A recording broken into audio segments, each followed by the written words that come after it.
session for 2022. And from both Mark and I want to wish everybody a very safe, healthy, happy, and wonderful holiday season. We hope to see you all in the new year. We haven't got the schedule set for the new year, but we'll probably be coming in towards the latter half of January. We're going to give everybody a couple of weeks break in here.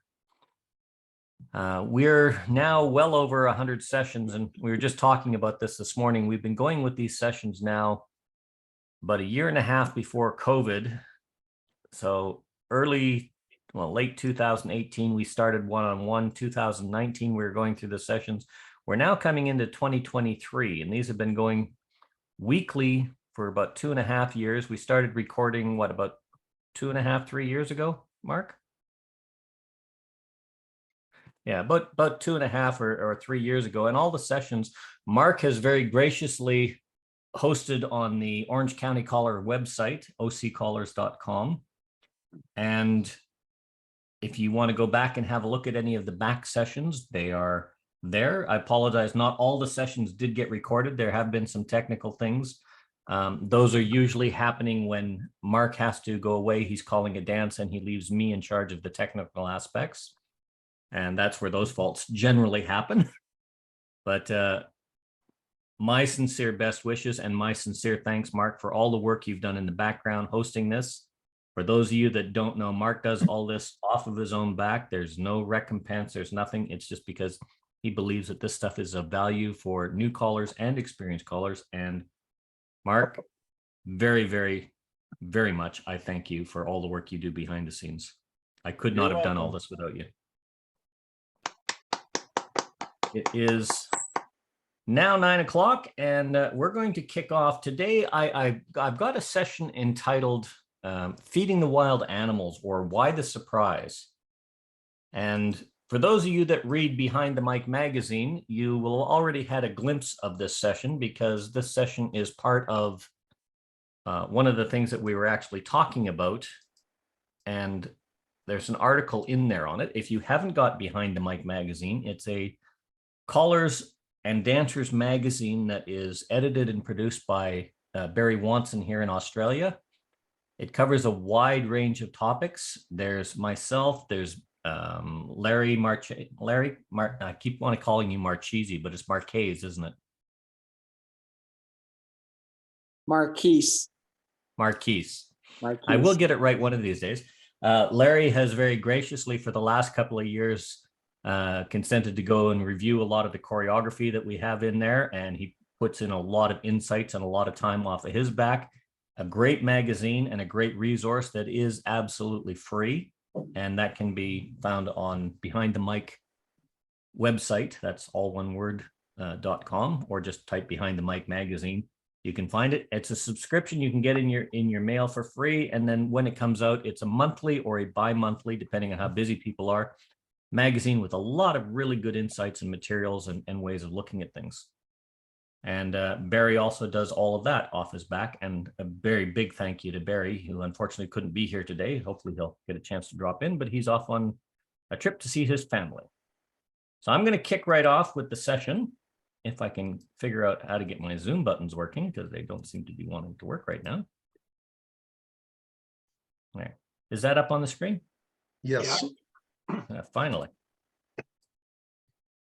All right, so this session came about as part of a question which led to an article, and this was back in something that was written in 2016 on a couple of blogs.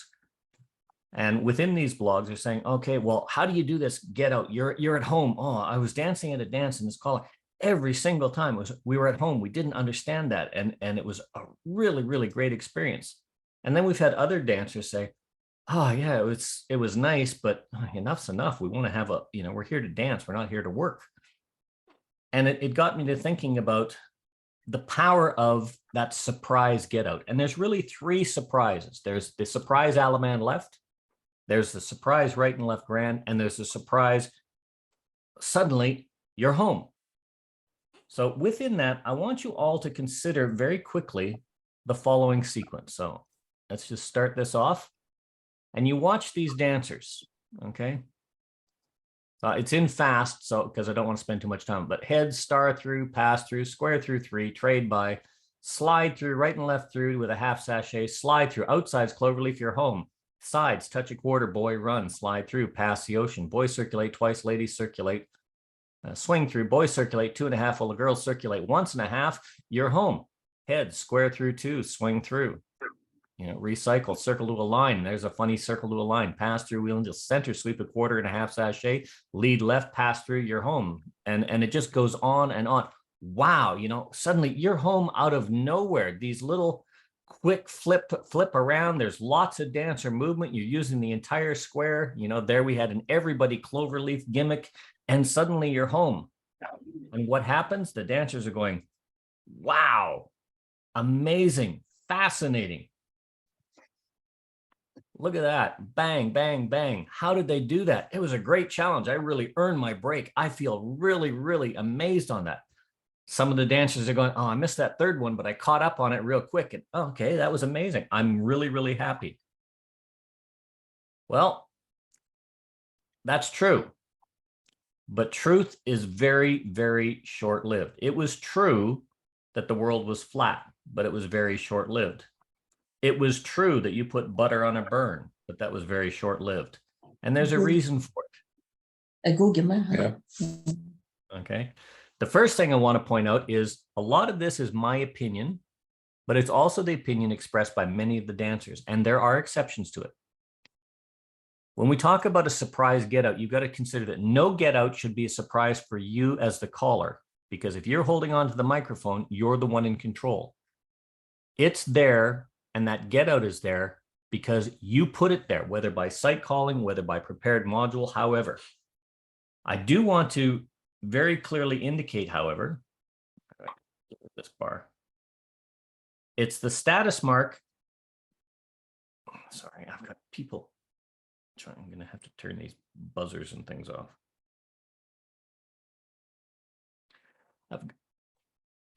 It's a status mark of a good or a great caller that they can control a floor, control the choreography, control the dancing, and seemingly get everybody where they want them to be right when they want them to be. And the really good ones excel at getting dancers home seemingly out of nowhere. There's no Alaman left, there's no right and left grand or anything, not even a promenade. They're just there. Suddenly, wow. You seemingly know where you should be, and the surprise just hits you, and you're there and you didn't even know it. There's a caller here in Australia from Victoria, Jaden Frigo. He is a particularly adept, qualified master at doing this. Like many callers that do this, however, Jaden also combines one very important aspect in his calling. He combines the skill and the surprise of you're home with that oh so important factor that we've talked about, and that's good judgment. And this is what brings me to the second part. Okay. And the second thing I want to put out, which is also my opinion, but expressed by a lot of dancers at A1 and below. Okay. As noted, there are exceptions at higher programs, but at A1 and below, not so much A1, but plus, mainstream, basic, SSD, ABC, they want to dance.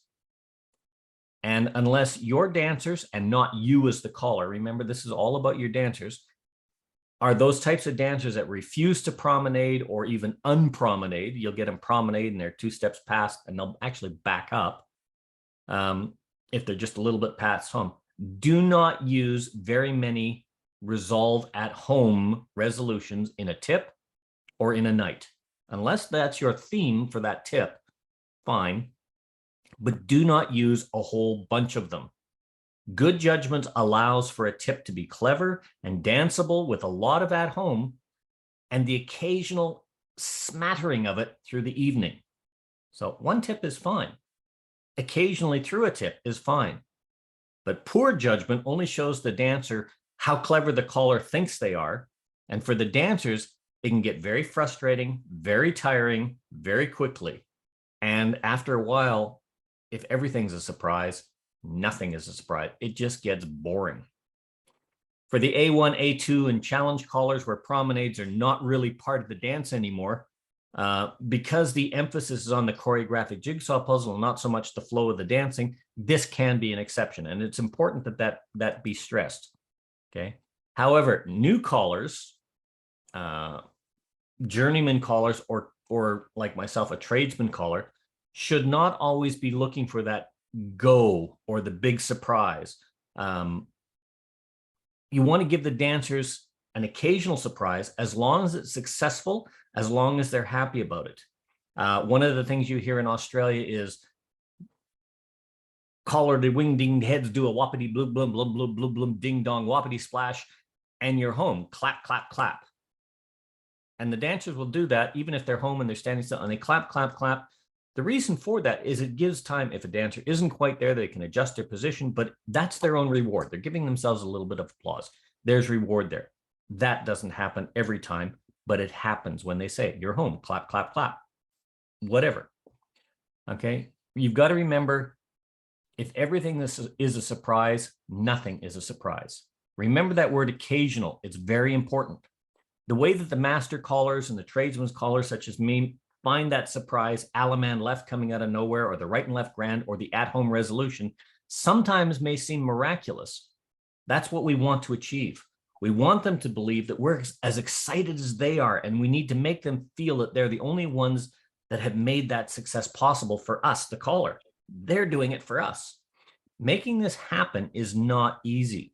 They often seem as excited as the dancer. You know, that caller's up there and he's as excited, or she's as excited as the dancer, that, wow, that was there. Where did that come from? You're home. Well, okay, let's start again. There's a good reason for that, and that's called preparation and practice. And there are two parts that can make it happen, and neither one of those belongs to the dancer. They belong to the caller. The first one is the choreographic setup. They know it's there. That caller knows it's there because they put it there, usually from a quick recognition of a formation on the floor, or they've set up a known module get out that flows well, that is in part of their theming sequences. And two is the showmanship and delivery aspect. That excitement build up to the surprise is the showmanship and the preparation that's needed to feed that energy into the floor and have it come back tenfold. Getting that correct takes skill and practice. And sometimes it takes a lot more skill and a lot more practice to hold back, not to do it. Remember, it took these master callers years and years of practice and training. Jerry's story was a classic example of this. All the time it was resolved on Ferris wheel, and everybody sweep a quarter, you're home, surprise, you know, bang. But I had this conversation with Jerry, and he said, yeah, but I will not do this every tip. I'd put it in there and build it up, but it's all about the show, but they have to dance. But that's what the dancers remembered is, wow, we were at home all the time. No, if you go back and you listen to some of Jerry's dances, you'll find that you're only doing that about one tip and a smattering throughout. More than 5/8, 6, 7/8 of the dance was just good, solid, danceable choreography.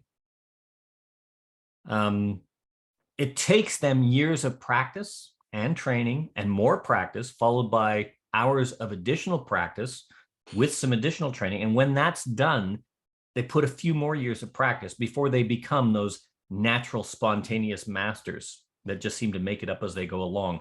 And they always seem to find that surprise resolution to the partner or the corner or at home out of nowhere. Okay. That's what it takes to get that kind of surprise. Oh, where did that come from? A lot of practice.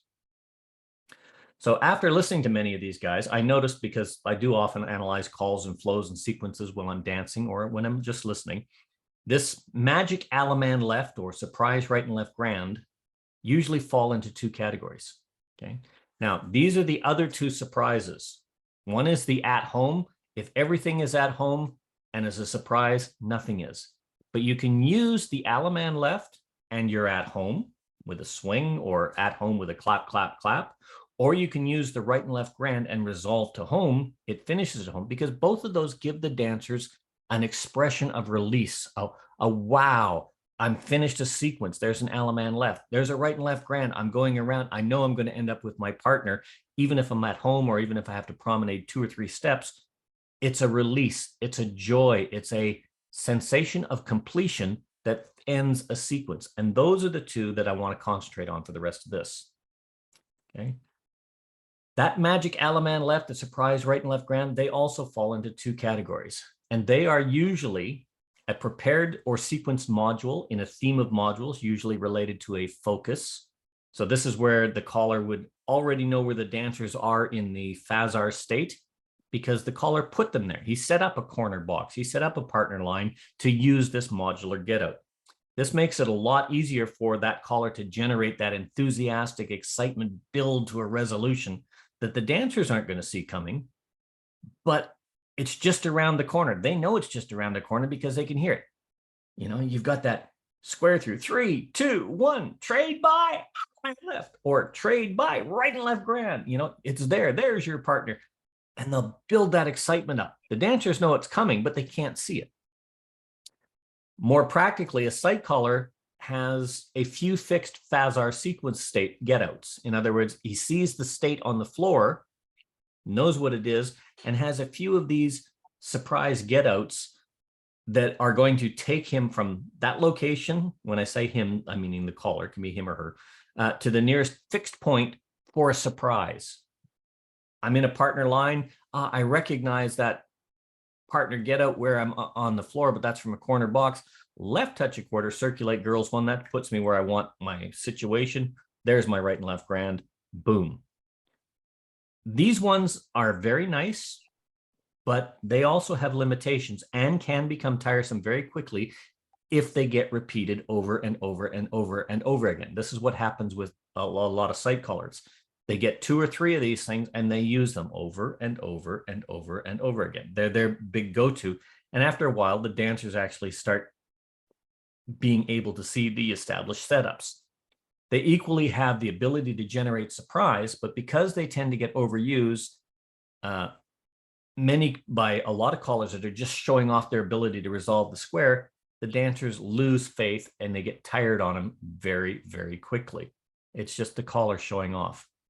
Just remember, it takes a lot of practice to make things spontaneous, and spontaneity is not something that is repeated time and time and time again. Come on, switch slide, there we go. So let's talk a little bit about the process. The process is generally the same approach, but the latter, that second half, that spontaneity, can create a dangerous habit if not kept in control, and that's for the sight callers. Nevertheless, it's important to understand this whole process and how it works. This is applicable to sight callers and module callers. Okay? The key is generally that the surprise get out is a setup, or in some cases, a lucky stumble, to an established or a known fixed point Fazar, such as a corner box, a partner line, a right-hand box out of sequence, or the across the street box, a corner line, something that the caller knows and over time has been comfortable working with and has developed a repertoire. Okay, so follow this logic below. The caller will see a known Fazar formation. Let's just say a corner box for whatever reason. Okay, the caller will then choose a memorized or a prepared get out sequence from his or her repertoire. The caller uses that and says, I know where I am. I know this is going to work. I know where they're going to end up. I'm going to change the way I say these calls to build up that excitement and surprise. I'm going to generate that. So I'm going to, wow. And I'm going to use my showmanship techniques to build up the dancers preparing for something. I'm building that excitement. And then once they get to where I want them, the caller's going to pull the trigger and the big bang is going to happen. And suddenly they're at that Alaman left, or they're at that right and left grand, or they're at that hat home. Callers, I don't know if you've ever watched an episode of Star Trek. William Shatner is known as one of the best bad actors in the world. As a caller, you want to be a bad actor. Despite the fact that choreography is the mechanism and you got to get it correct, it's actually step 3 that is the most important in this whole sequence, because everything else is just mechanical. It's the skills in bad acting and making it believable that come into play. It's like Captain Kirk on the bridge of the Enterprise. Okay, the suspense is building and all hope is lost until that magical moment where out of nowhere, bad acting happens and suddenly Captain Kirk has saved the galaxy once again. Joe Collar or Jane Collar has saved the dancers from that confusing "where am I" once again. That's what you want to have happened. Okay. Bad acting does help. You got to know your stuff, but you also got to be a bad actor. Okay. You have to remember one, you as the caller know the formation. You either recognize it or set it up so that you don't have to think about it. Number two, the caller knows that the get out works. So he or she doesn't have to think about it because they've already checked and proven the choreography. It's just a matter of refreshing, reading, glancing, or however you're going to do it, remembering that sequence of calls correctly, where they are, what to call, how to. Part 4 is the trigger, the Alaman left or the right and left grant. Well, you've already decided that. The trigger has already been pulled before you even start calling because you already know the outcome of that bullet when it's fired downrange. So what you have to do in this process is remember all your concentration and effort at this point is on number 3. All the other aspects of choreographic delivery and timing all come into play, but that's mechanical. This is all pure show. And it should be mostly all in the showmanship and the delivery aspect of the trigger lead-in, that buildup. You want to build up that excitement to get to that release. You don't want to have not too much expectation leading to a poor finish. If it's target acquisition, ready, aim, fire. Similarly, you don't want to release without any buildup or any enjoyment to that culmination. Otherwise, you're left feeling disappointed. If you don't give it, oh, you're home. Head square through. Great, you're home. Sides, lead to the right, circle to a line, touch a quarter, circulate, boys run, you're home.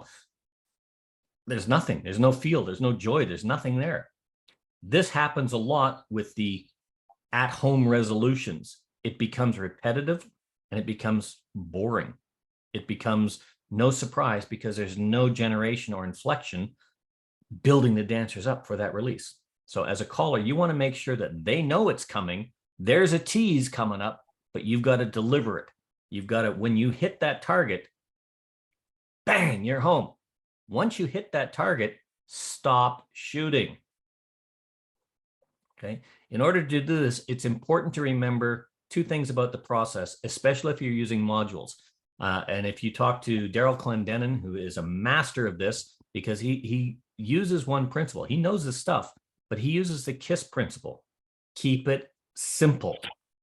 And we all know what the second part of that is. Okay. Don't make these surprise get-outs or sequences or anything. Don't make them too long or too complex. You want to keep them short and simple so that if you know where they are, you can drop them in quickly. You want to be ready to deliver quickly. You want to be able to build up pulling the trigger in no more than about 5 movements. And I say 5 movements because 5 movements should be the maximum. Okay. 5 movements, pull the trigger. If you're at a known phasar, 5 moves. If it's prepared, it should be no longer than 5 movements because you don't want to build and build and build and build and build and build and build. And pretty soon they're tired of building. You know, they just want to get it over with. Okay. That bang should be a surprise. And it's a lot easier to do that if you have no more than 5 movements. Even less is better. Okay. Once they're there, pull the trigger. Okay. And the second part of this is moderation. Do not abuse them to the point where it becomes expected. If everything is a surprise, nothing is. In other words, when you've hit the target and you built that surprise and they're at home or there's a surprise get out, okay, stop shooting. You've got to use that all-important moderation to let the dancers dance and enjoy. If you remember the example I gave with Jerry's story, it seems like everything is, wow, we were at home all the time. I don't know how he did it.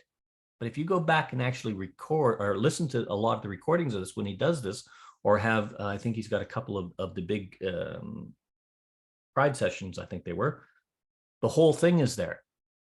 Is really only a very, very small part. It's less than 1/3 of the dance is at-home resolution. The rest is just dancing.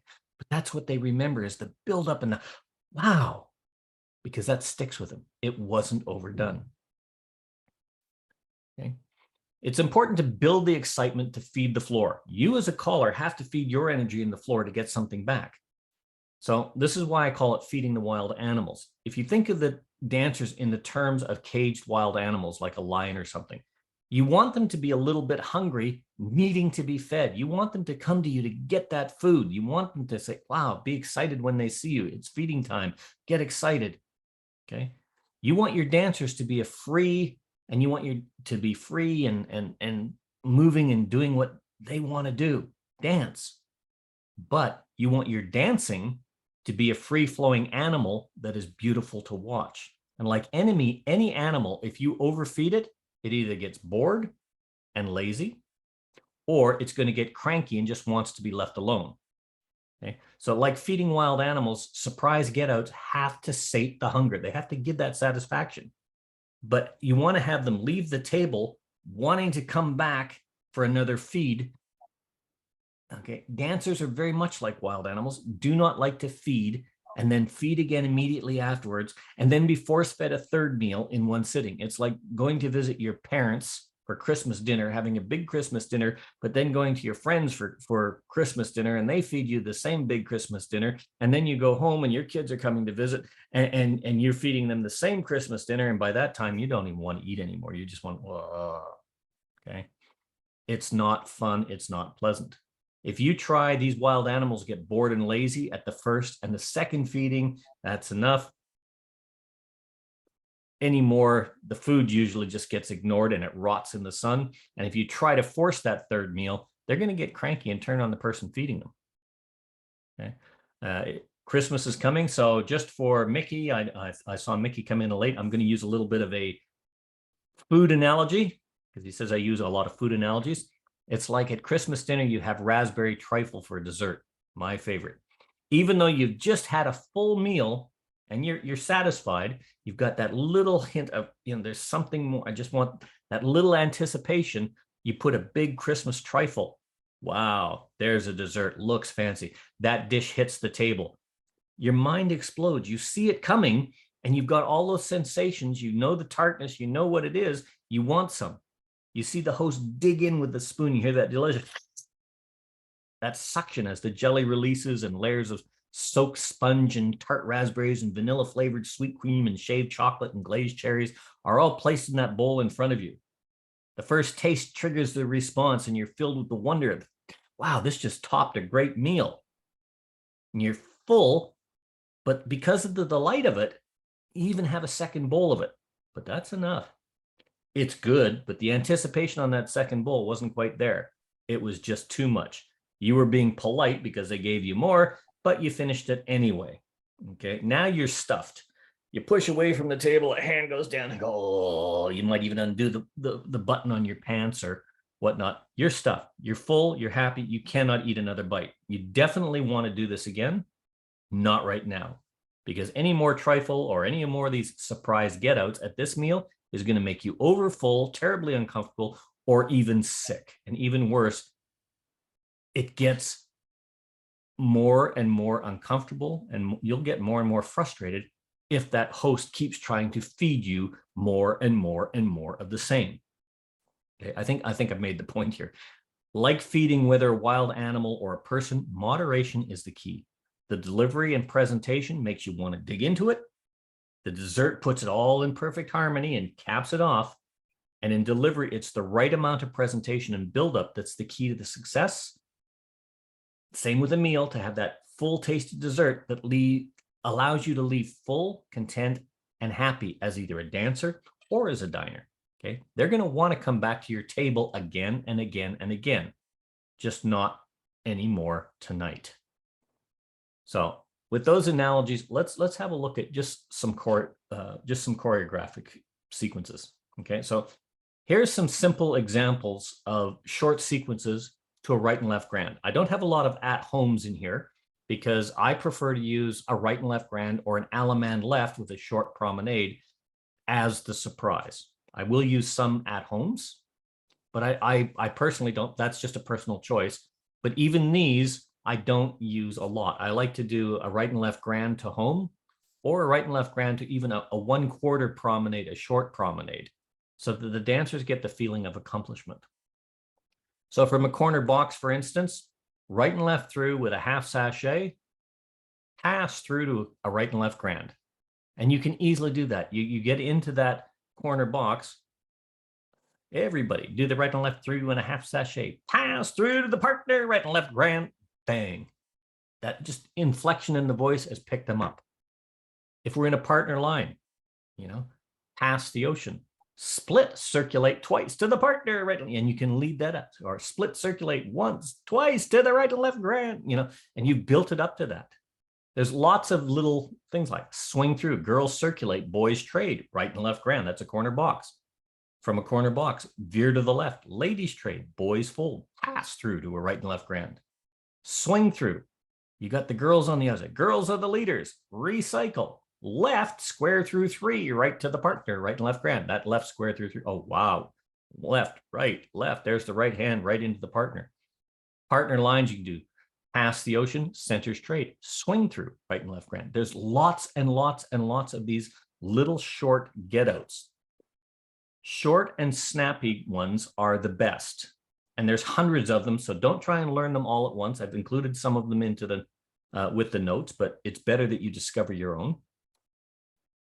But for the prepared short and snappy modular get out, there should be a maximum, remember what I said, a maximum of 5 movements in total before the Alaman left or the right and left grand or the at-home resolution.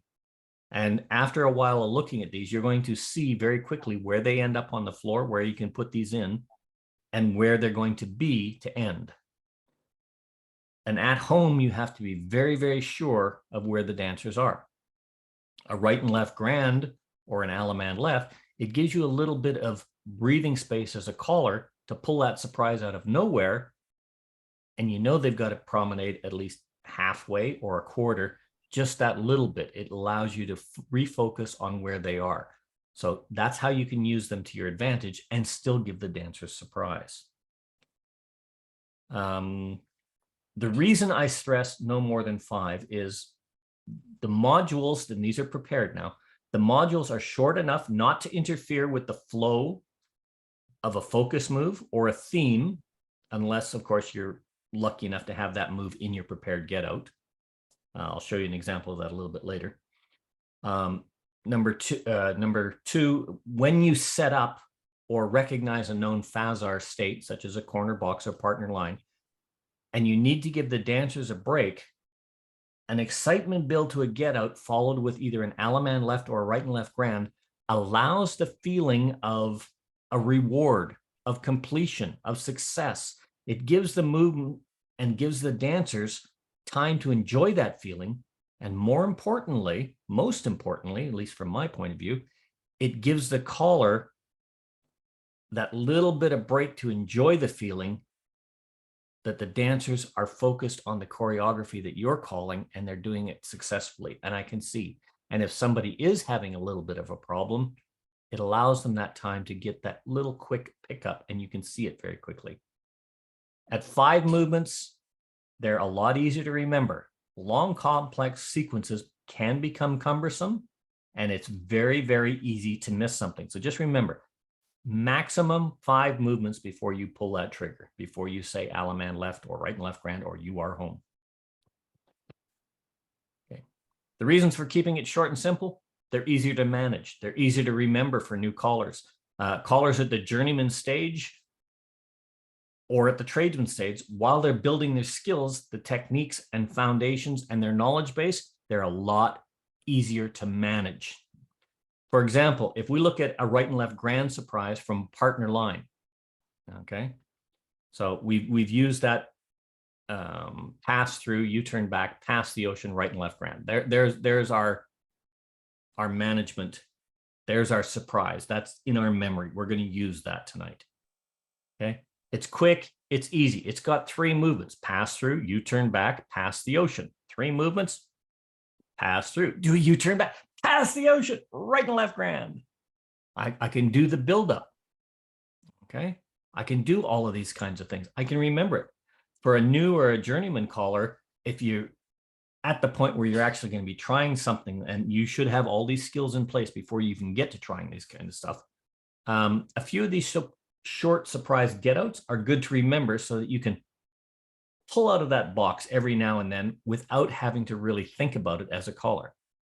I do want to stress, however, Do not try and master this skill as a focus of your training. It will come in time. Remember what I said about the master callers? Years of practice, then more practice, then more practice before this stuff becomes part of their regular repertoire. There are so many other things to think about in choreography and in terms of presentation and in showmanship. This is much later on. This is a much more advanced skill. And as a newer caller, you're only going to hurt yourself, or worse, you're going to hurt your dancers if you don't deliver part 3, that showmanship, properly. Work on developing your fundamentals first, because without really, really good experience, all of this is a waste. It's a waste of time and it's a waste of experience. You need to have that foundation to build on. However, when you are ready, these short modules and your calling knowledge of the fundamentals, such as equivalence and everything else, means you can give the same result by using an equivalent move, an equivalent sequence, and drop them in. I've given the example here where I do pass through and U-turn back. Well, the equivalent: pass through, girls run to the left, center straight, left swing through, split circulate twice, men run to the left. There's a visual equivalent. There's an isolated sight equivalent. Okay. Would I try and use that as a sequence memory? Absolutely not. It's very complex. Okay. I can get to the same place if I'm sight calling and I'm comfortable with that. Okay, I might, but I would not try and memorize that as a module. If my focus on the tip was, for example, a half sashayed past the ocean, I would rather use 3 movements: pass through, U-turn back, past the ocean, and right and left grand for a quick surprise get out, rather than this complex and convoluted equivalent to get there. By doing this, especially at the newbie or the journeyman, and you shouldn't even be trying this until you're at the journeyman or tradesman level, it allows you to focus on the choreography and use your movements in the pattern while you're moving the dancers around. And when you're ready, you can move the dancers into that partner line. Bang.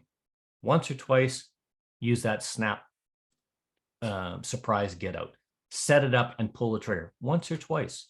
Wow, that's going to have much more of a wow factor for the dancers than it is for anybody if you do this all the time, or you try to do complex, convoluted things like this.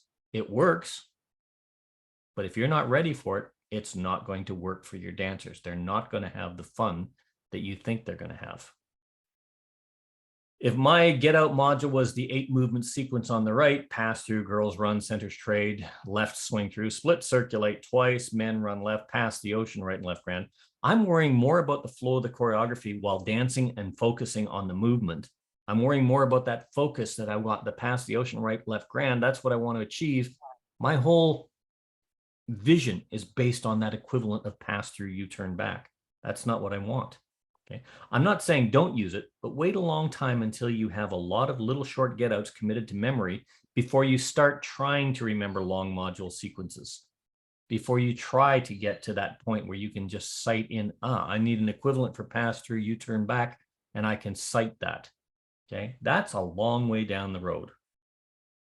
Okay. Remember, no more than 5 movements to the trigger, to the either the element left or the right and left grand.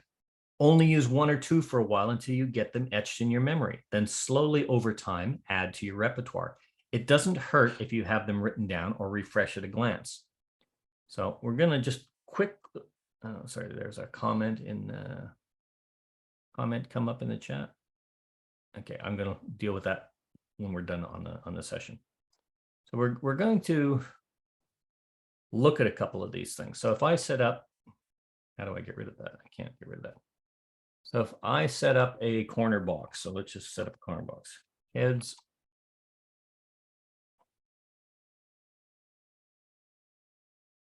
head square through, okay? I can do things like square through 3,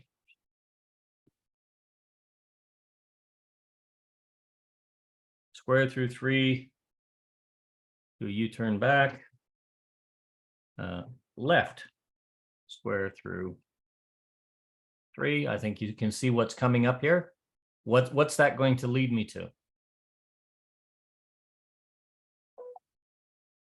An at home or a right and left grand?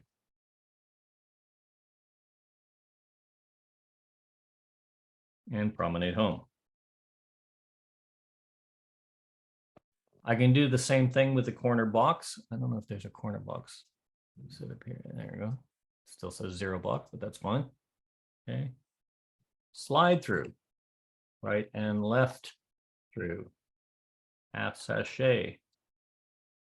Square through 2. Okay, there's the anomalous one. Oh, I'm doing a half sachet square through. That's different. 1, 2. What does this lead me to? Right and left grand and promenade home.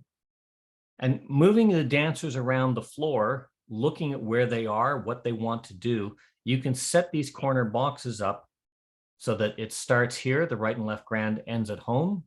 It starts over here in the right-hand quadrant, so the right and left grand ends in the left-hand quadrant, and you've got a short walk home. Or you can set it up as in the first one, that it takes you right to that home position. Knowing where they are is part of your calling fundamentals. And you can get all sorts of different setups. If I have, for instance, my corner box, I can go split the outsides.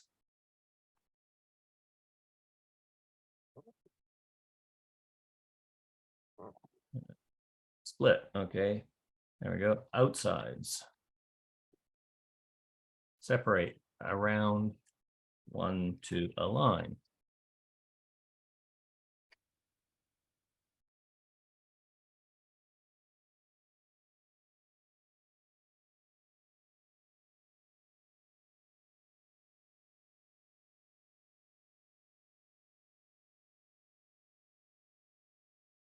Round 1 to align, there we go. Okay, from here, I know that a square through just means basically it ends turn your back on your partner. So if I do a square through 4, there's my right and left grand, or I'm at home. I can set these kinds of things up anywhere. I can do the same thing with partner lines. If I set up a normal line, and again, you move them and you rotate them so that most of your right and left grands are going to leave you with a half promenade, a short promenade, or a at-home position. That's where you have your resolves to right and left grand, and you start looking at them very short. Who knows a quick, less than 5 movement partner line get out to a right and left grand? Just call it out because I can't see you. Anybody? Partner hinge. Partner hinge. Okay, so we're going up into the A1 level. Wow, is that how partners? I'm old. Okay, partner hinge, no longer at basic. It was when I started dancing, but Me that's where too. it's at now. Sorry? Yeah, for me too. I'm getting Yeah. older, I guess. Okay, so but a partner hinge, fantastic. You're right into a right and left grand. That came out of nowhere. Would you have expected that from a partner line? No. You could do that right and left through, pass through, partner trade and face. Right and left grand. You're essentially doing the same thing. All of these things fall into your flow. Somebody else give me another one. Partner half trade. Sorry? Half partner trade. I'm not looking for a movement. I'm looking for just a little sequence. But yes, a half partner trade, absolutely perfect. Touch a quarter, girls run. Touch.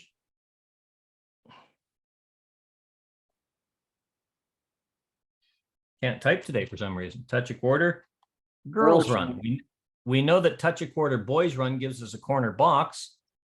Now we know that touch a quarter, girls run is not an at-home resolution, but it takes us right to that right and left grand. That's a perfect one. Okay, and look how far I've got a promenade. Okay, just a little bit over half, that's fine. It gives the dancers time to relax. So if I have exactly the same thing, oops, sorry, let's reset. And I go touch 1/4, I know that a girls run takes me to a right and left grand. If I want to set that up, let's go circulate twice. Now I've got this girls run. Now it's a surprise position because nobody is anywhere near home. They're looking, you know, you're not that, even though they're fairly close, right and left grand. Now I've got just a little bit over a quarter of a promenade.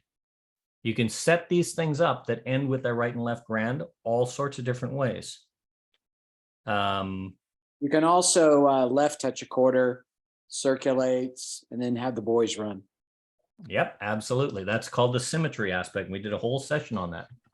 Left touch 1/4. Okay. And then we have, how many circulates do you want, Larry? I think that was Larry. One's fine. Yep. Okay. So we set the circulate up for the body flow. Because we all know that after a touch a quarter, if we're doing a boys run or a girls run on the circulate, you can circulate 1,800 times, go get a cup of coffee, come back, and they're still going to be in the same kind of setup. So we do a circulate and we do a boys run. Instead of a girls run on a right touch a quarter, we do a boys run on a left touch a quarter, and we got a right and left grand. And the dancers will adjust to that very quickly. Okay. Those here now, if I did every ending with a touch a quarter, circulate, boys run, right and left grand, or left touch a quarter, or touch a quarter, circulate, girls run, right and left grand, that's great for the first couple, but it's going to get tiresome very, very quickly. I could also, but if I included that with pass the ocean swing through, boys run, ladies trade, everybody trade, promenade. There's nothing wrong with something like that that comes out of nowhere. So if I've got this, what was that? Pass the ocean. Swing through, boys run, ladies trade, partner trade, promenade home, or half circulate, bend the line, you're home. Now I can use this. It's a surprise that is unexpected. I would not use that probably more than once or twice in a sequence. And there are lots of, I've included a lot of these. Some of them are short, some of them are a little bit longer. But they all, you know, we can do all sorts of different things. You can use the tags, you can use the Dixie styles, you can do all sorts of things to either that surprise Alaman left or that surprise right and left grand. I'll just do one more here. What do we got? We've got, let's use a Dixie style. Right and left through, Dixie style, to an ocean wave, balance. Anybody tell me what the next call is going to be? Why would I do a balance after Dixie style?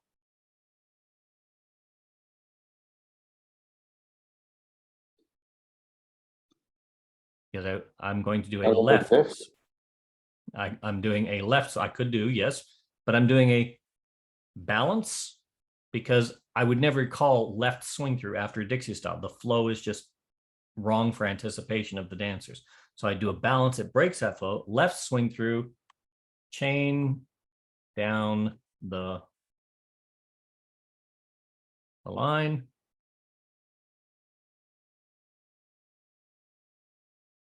Chain down the line. And here we go. Oh, good. Let's just spin the top. Right and left grand. This is more, more to the higher level of calling, higher level of dancing, more into your dance by definition or your very, very strong dancers. You can do it. Would I recommend doing that more than once? No, not unless my focus was spin the top from ocean waves or something. Similarly, what's a call? 8 chain is another one. So if I do star through, pass to the center or dive through. Centers pass through. From here, here's a setup, and you're looking at, oh, where's the surprise get out? Okay, I'm not sure what I've got. So right and left through. Do an 8 chain 3. Sorry, I'm pointing with my fingers. I just realized you can't see it. So I know 1, 2, 3. Oh, wait a minute. Is that going to work? So 8 chain 3 takes me to 1, 2, 3. Alaman left. That doesn't work.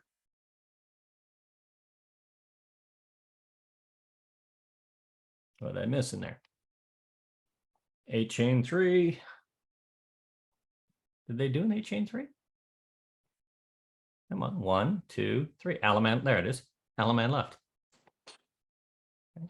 And it's just a little 2 or 3 step promenade. You can do a short promenade or Alaman left, come back, swing your partner, square your sets, or you can do the full right and left grand and the half promenade. But an 8 chain 3 from here, I'm setting up my get up. I call 8 chain 3, 2, 1, Alaman left your corner. I can use that to build up. That's something that's known, that's in the back of my head. And that's the way that you want to use these kinds of things. You do not want to use them all the time because the dancers will lose the surprise. Now, finally, I said I would have a focus module or a themed get out. When you're preparing, if you're a modular caller, and I am a modular caller as well as a site caller, but because I haven't called massive amounts of dancing in the last few years, I rely more on modules than I do on site right now. Modules and isolated site is where I am. I consider myself a fairly good tradesman caller at the moment. Okay. I will use a focus module. So I will have a few short, pithy get outs from fixed points. It's important to have a few of those, just as it's important to have a few well-executed modular get outs that are prepared with my focus movement. In this example, I've used Dixie style to a wave as my theme focus. I might have a prepared get out module written down that I can refresh at a glance. And in this case, I would deliberately set up my Fazar state or my fixed point for the module to either be a partner line or a corner box. I'd probably prepare 2 or 3 get outs in my preparation phase, but I would only use one of each. I would use one from the corner box, one from the partner line. Because if I'm calling patter and I've got my get out, I've got my module for the corner box to corner box, partner line to partner line, corner box to partner line to corner box, and 2 get outs.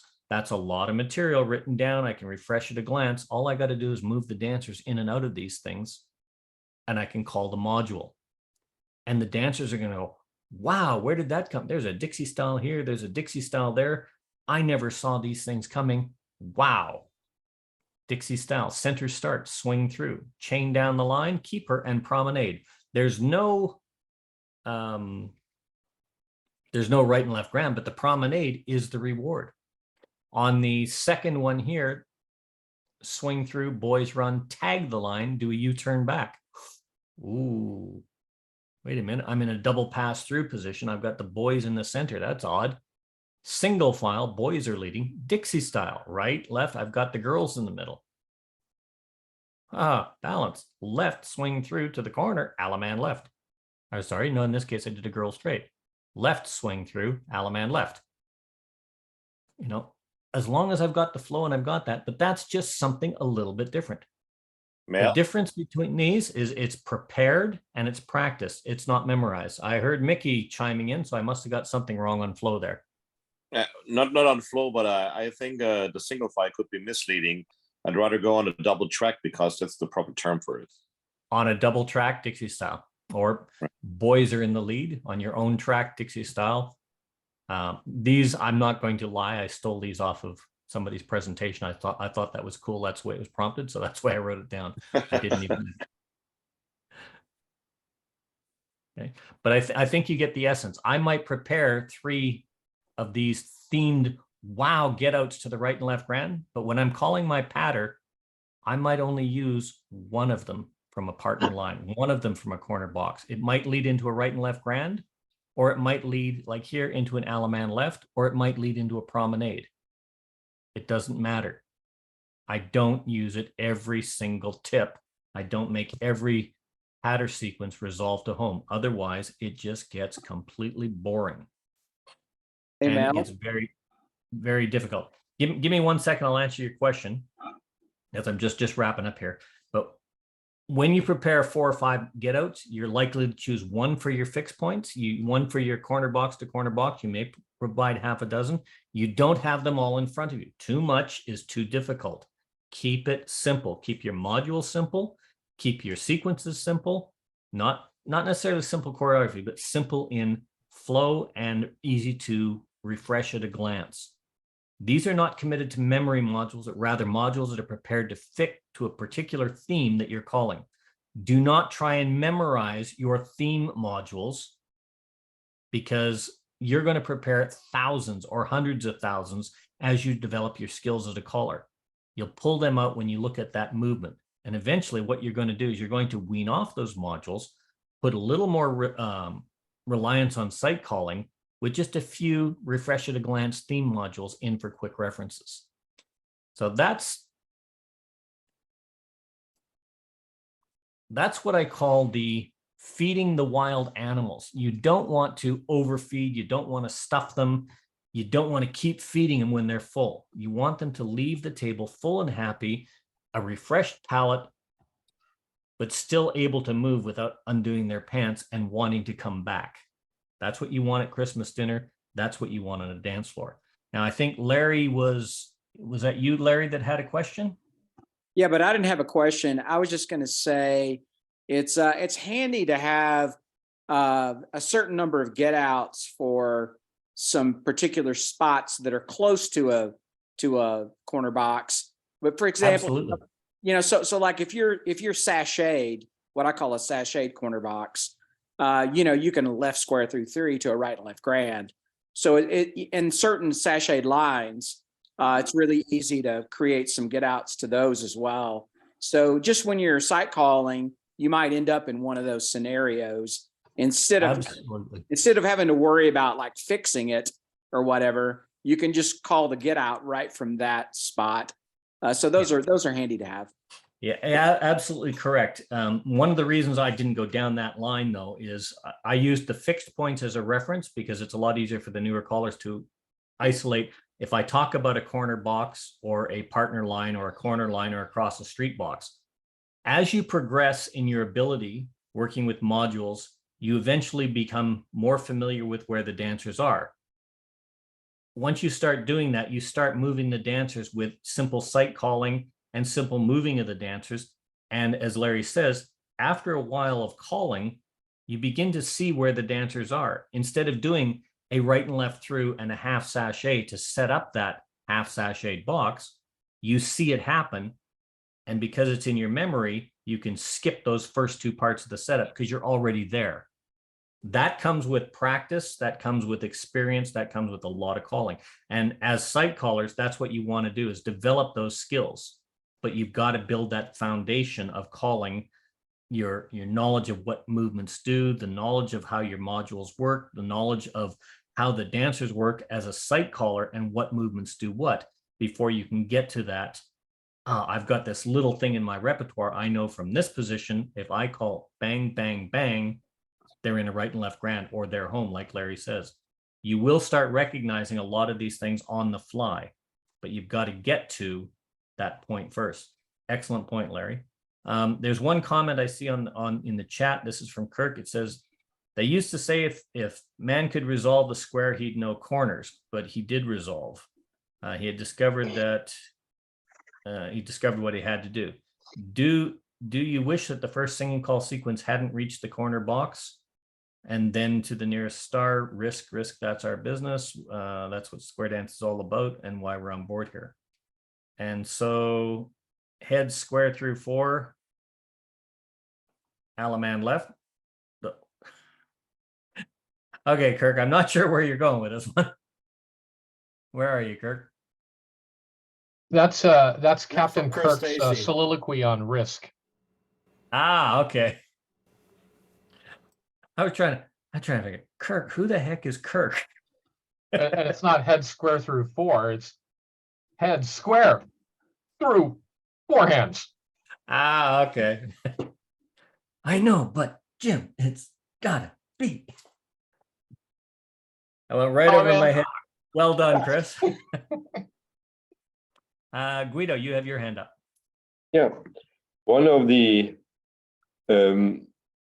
possibilities you can have as a caller to learn this is, instead of resolving a square to get the back home, resolve a square to a right-hand lady box in sequence, or resolve a square to a corner box plus box the net or something like this.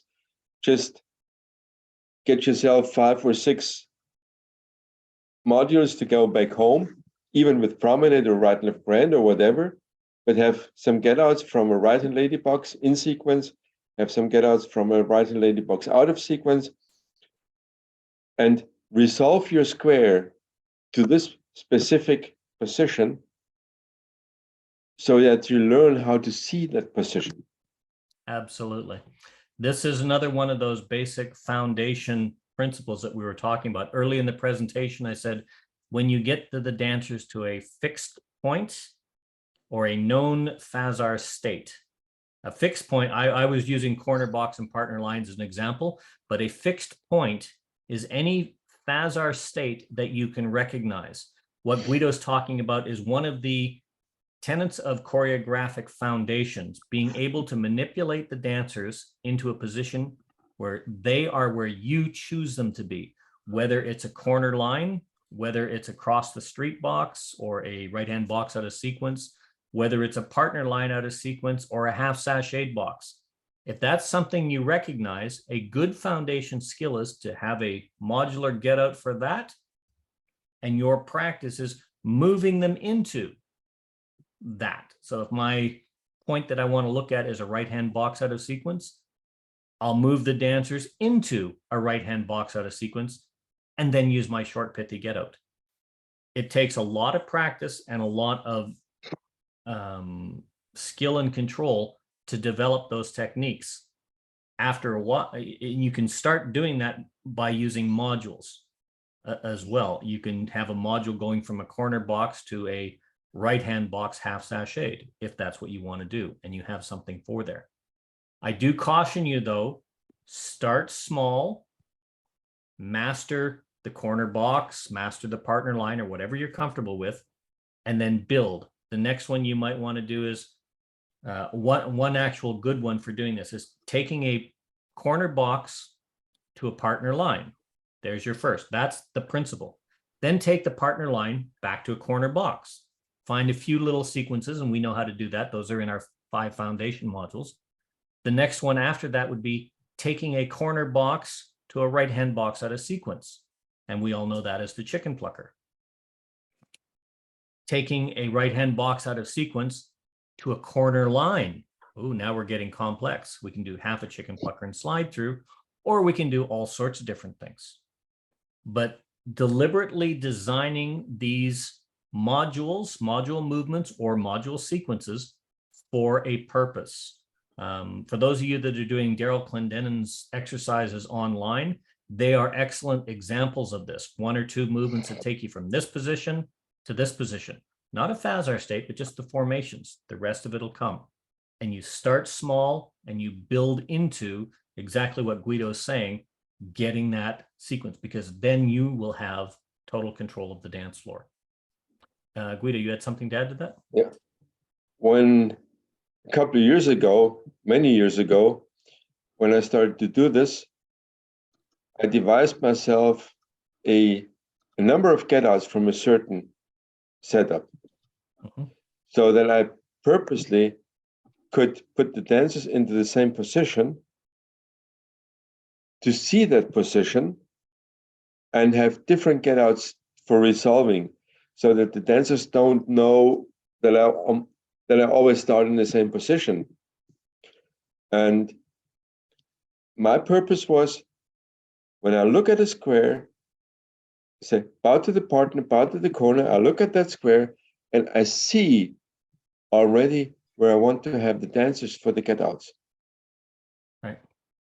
And this is what you said in your presentation. It takes a lot of practice, it takes a lot of time, and it takes many, many tips to call that. So you can do it every tip, you can do it all the time, but you have to do something that you get comfortable with and then continue with something else. Absolutely. I'll put this into a different perspective just before I get to you, Goog. If I say to everyone here, okay, just remember this sequence. Okay, we're going to start in a corner box. Okay, star through, pass through, tag the line, leads turn back, Alaman left. So star through, pass through, tag the line, leaders, you turn back, Alaman left. Okay, 4 movements to the trigger. I can call star through, pass through, tag the line, leads turn back, left your corner. What, you know, I can build it up with excitement. Everybody could probably remember those 4 sequences, those 4 movements. Scotty, can you remember those 4 sequences? Those 4 movements? Can't hear you.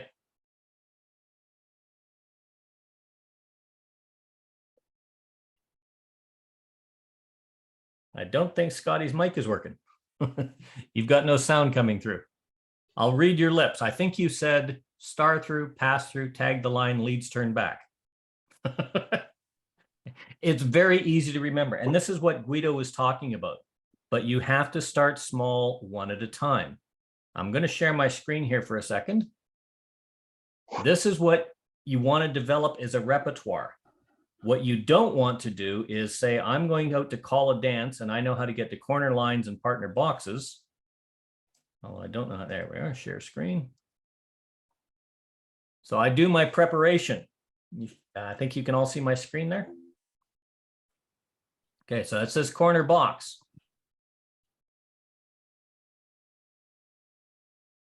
There's a whole bunch of quick get outs, all less than 5 movements to the Alaman left or the right and left grand. There's partner line.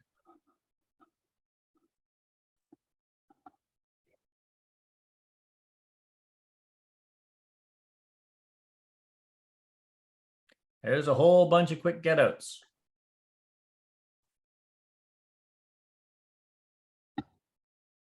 Okay, spin the top, turn through, trade by, swing through, pass through, tag the line, centers square through, our centers turn back and square through while the others cloverleaf right into a right and left grand.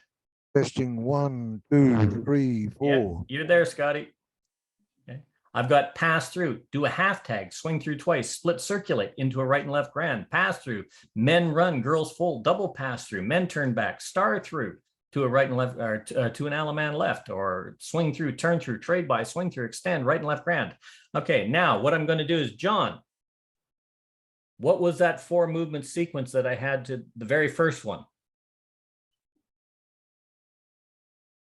I said it 6 times. Start through, pass through, tag the line, you lead turn back. Leads turn back and Alaman left. Or Alaman left then. Okay. What was the third got sequence that that I far. absolutely. What was the third sequence that I read out in I this have long no idea. Exactly. And that's what I'm stressing, and that's pretty much what Guido's point is. You can have one, you can press it into your mind, you can use it and learn it multiple times. But after that, you've got to use it and get it. Do not try and do what's on the screen and write 500 different sequences out and then come back and say, okay, well, what was that third one I was looking at? It doesn't work that way.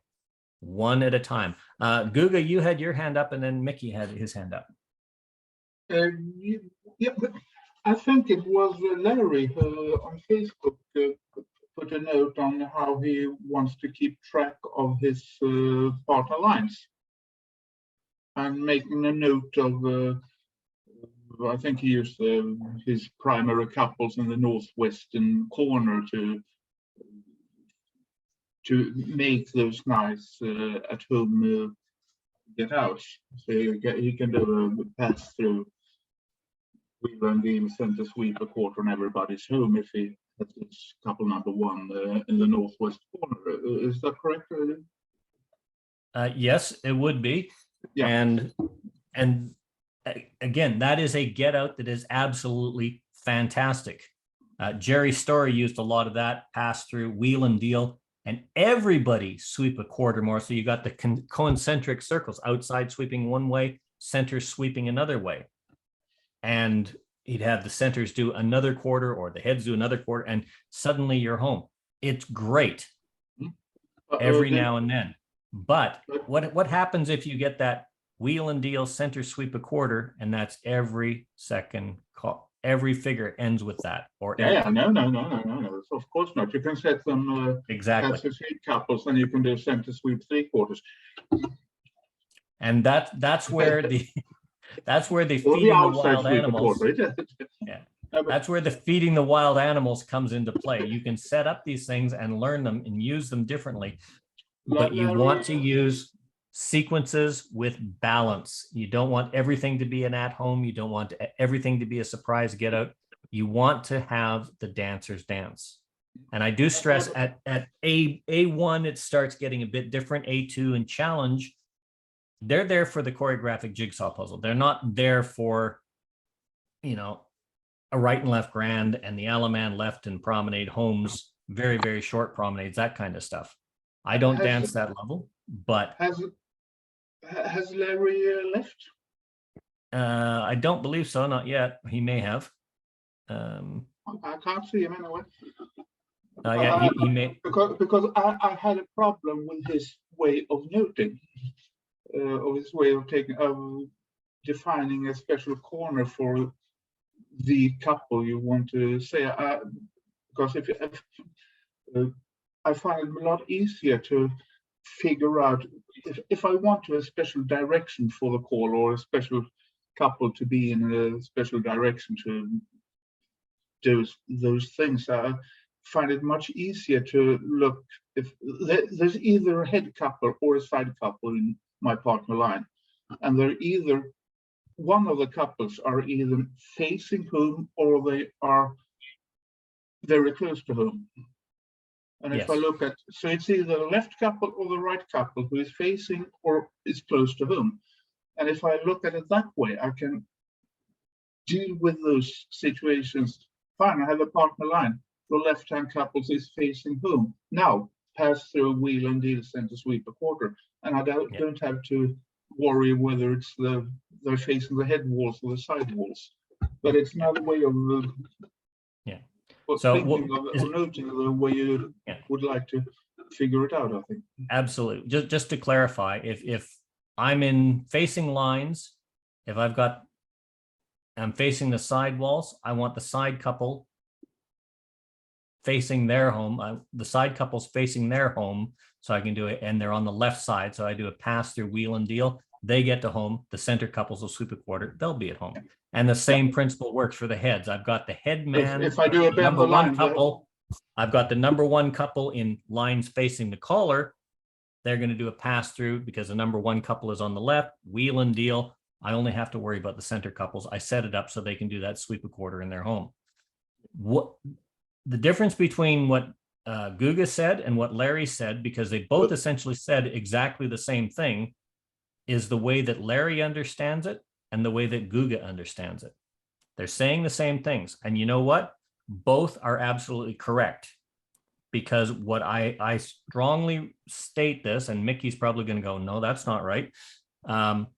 Because what works for you and how you understand it is the best way of doing it. Because how Larry understands it might be different than how Guga understands it, but they're both saying the same thing. When they work that, you have to go from where your strength is. I know Jeff, is Jeff Seidel still here? Yeah, Jeff is one of those callers. Jeff sees things outside of the box that seemingly come out of nowhere. And half the time I have to think, I've danced with him a few times. I have to think real hard to see where he is. And then I'm just amazed at how simple it is. And yet how complex I made it as a caller, because I'm trying to think his way. I can't think his way. He thinks his way. I have to think my way, and suddenly it's clear. But we're both saying the same thing. And it's wonderful to dance those kinds of experiences. Why does my hand keep going up? We have to dance those kinds of experiences. So however it reflects to you, as Guga said, the lines, paired couple on the left facing home, if that works for you, or how Larry explained it, if that works for him, great. Did that address your question, Guga? Yes? I'll take that as a yes. Yeah. Mickey, you're next, and then I've got Chris. Yeah, I took some notes. I'm not surprised. Yeah. I like the tack the line thing with the leaders turn back for an element left, and how you build it up with you know, kind of showman type thing. But then you even can put a little bit more emphasis in it if you have the leaders not you turn back but face right twice, and then you have a light turn, the right turning momentum for the element left, and have a nice body flow too. So because if you turn it the wrong way, the element left would not feel that good. So this is another thing where we can help dancers, and to even make it more successful for such a get out. And it's just a simple thing. And this is another thing we should be taken care of as scholars, to find synonyms for what we're doing. Like if we want to chain the ladies across, it's the ladies chain. If we have a left turning action before the call, but if we have a right turning action or reverse the flutter, it has the same effect. So we also have to take a look at the calls, and of course, the earlier you start and the more variety you get in there, the more secure you be with your body flow and how you can move the dancers. If we have the boys run, for example, out of an ocean wave, and you're not watching the square, or you happen to just call something a swing through, and you didn't realize that you were half sachet starting from a box, the boy run will be coming not from the inside to the outside, but from the outside to the inside. Now, if you call bend the line, it'll break their neck, probably, their back, right? But you could achieve the same thing with a cast off 3/4, like with a bend the line, and have a nice flow. So you should take care and be prepared to have a second plan or a plan B. If you can see it, of course, it needs training, but the more you try to find substitutes or equivalents to achieve a certain choreographic effect, the more sure you're going to be. Okay, Mickey, The eight chain, hang on a second. Hang on a second, just Mick. one more. The 8 chain 3 you had to an element left is a real nice get out. And this is a nice example of another call you can get there, very popular. Okay. And many callers in that level don't hesitate to use it. But if you can use an 8 chain 3 to an element left, you may as well can use that call.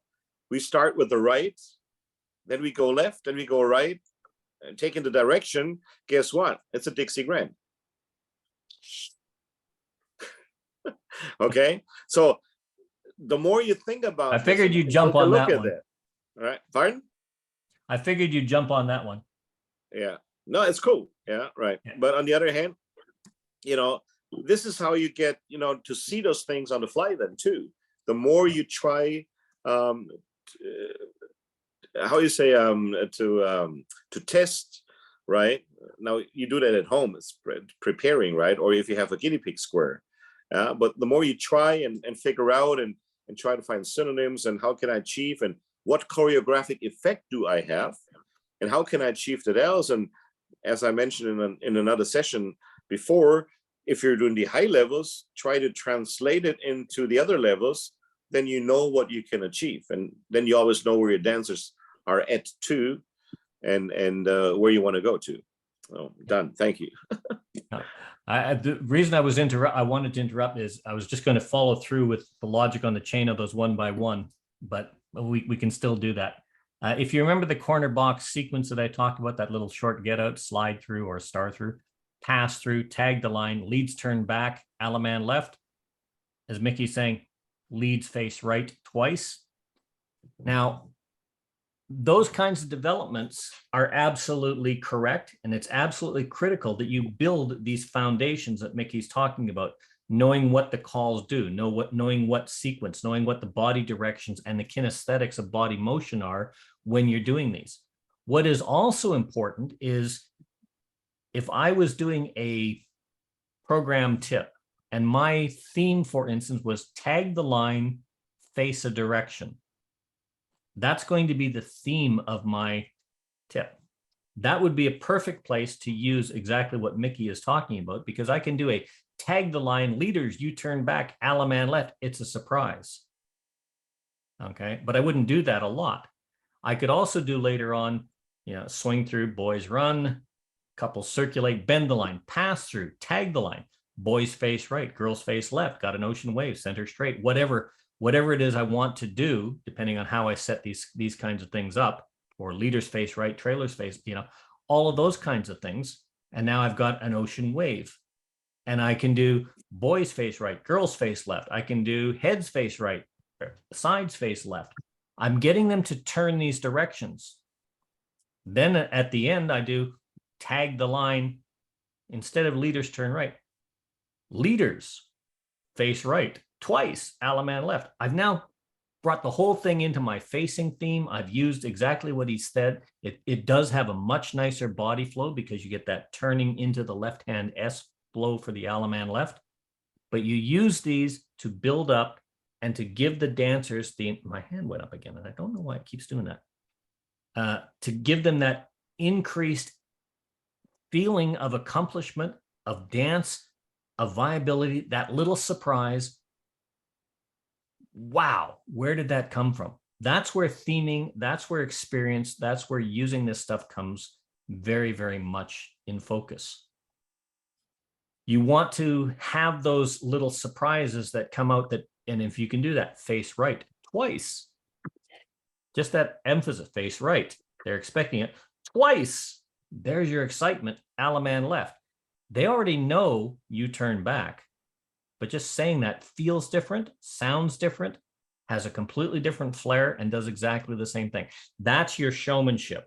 That's where your experience comes through, having these little bits of equivalence, knowing that I can say instead of you turn back, face right twice. If you set it up correctly, you can also do face left, leaders, face left twice into the right and left grand, because if they're half side. This gives you the ability to play with those kinds of concepts. At the plus level, Dixie, at the plus level with the comment on the 8-chain-3 or the Dixie Grand, if you do call plus, have a look at your Dixie Grand setups. If you set them up from boxes, by all means, any of those Dixie Grands from the corner, the box setup, the right and left through 8-chain-3 or right and left through Dixie Grand, are going to work with the 8-chain-3 at the mainstream level. And yes, that was a cheat. I stole that from Ed Foote, but I was just trying to prove a point. Go ahead, Mickey, and then we'll get to you, Chris. Yeah, and important is, like, if we play with those things, that, let's put it that way, the calls more or less are tools, okay? And with tools, the craftsman, he achieves something. And we achieve something with our calls. We move the dancers from a certain spot to a certain spot. We want to continuously move them. We're using our tools. Now, once we know how to use our tools, it's all about exercise, exercise, exercise. Then we are in the craft, right? And you must master the craft in order to become an artist. If you don't know your craft, there is no way to the art, okay? And one thing to the excitement with the face right, you should see, we need, sometimes square dance is built up, it's all running around in circles and circles, and it's not really choreo anymore, yeah, right? Or interpreting something. But if you would see the dancers, like, whatever, have 10 squares on the floor, and you call it with the timing, and you call tag the line. Now the leaders face right, and you all see them turn on that same spot one. And with a little hesitation, wait twice, and they do it again. It's just like they have studied it all year round to the music, like a ballet, and it looks so cute. So you got to play with it, and you got to be sure that you don't just use a gimmick and waste it, like face right twice. Then you could call U-turn back, or the right to the right U-turn back, or whatever. But the fun part is that you have something special. You say face right twice, and this hesitation, and everybody moving on the same spot once they have the confidence to your calling, right? You can achieve so much choreo and real dancing and feeling that the crowd is on one track. And this Absolutely. is the art. Okay. Yeah. And that's why, if you remember those 4 points, number 3, what you're talking about here is not the mechanics of the choreography, not the fundamentals, not the flow, because those are part of 1, 2, and 4. That's just simple mechanics. What makes this work is the important part, number 3. That's the showmanship and the presentation that you're building. It's like saying square through, but on the second hand, square through 2. What do you want me to do? A square through 2, 2 square through 2s, a square through 3? I'm now making the dancers really, really think about what they want to do. That's not fun. But giving them a directional call, original side men, reverse It would flutter be at a wheel. second hand start a left square through anyway. It's these kinds of things that you've got. I was just using that as an example, Mick, but you know what I mean. When you give them something in a directional prompt that is very, very simple, but it just feels weird or it sounds difficult, you can change the whole essence and the whole feeling of a square. And that's part of showmanship. And that is a very important part of calling. Chris, you had your hand up. You got to unmute your mic. Yeah, I just wanted to talk about, in terms of showmanship, sort of the programming aspect of using different get outs, because we were talking about how you might want to learn one and then kind of master that one before you try to learn another one, and so on. But the thing is, you can call all the usual get outs that the dancers are used to. They're used to pass through, trade by, Allemande left, and pass to the center and square through 3, Allemande left, and those kind of things. And they don't get tired of that. They expect those, and so they don't register as, oh, that again. It's just a normal thing. That's right. It's just those very familiar sequences are just a normal thing, and so it doesn't register to them that you're repeating them, because everybody's repeated them so much that they're just part of the dance. When you throw in something different, like the slide through, pass through, tag the line, leads, turn back, that kind of thing, that one will strike them as unusual. And I wouldn't do it more than once or twice in a dance in an evening. Absolutely. Because otherwise they're going to go, oh yeah, that one again. And that just completely, so what I might recommend is learn one, but use it sparingly for a while, and like once a night or something.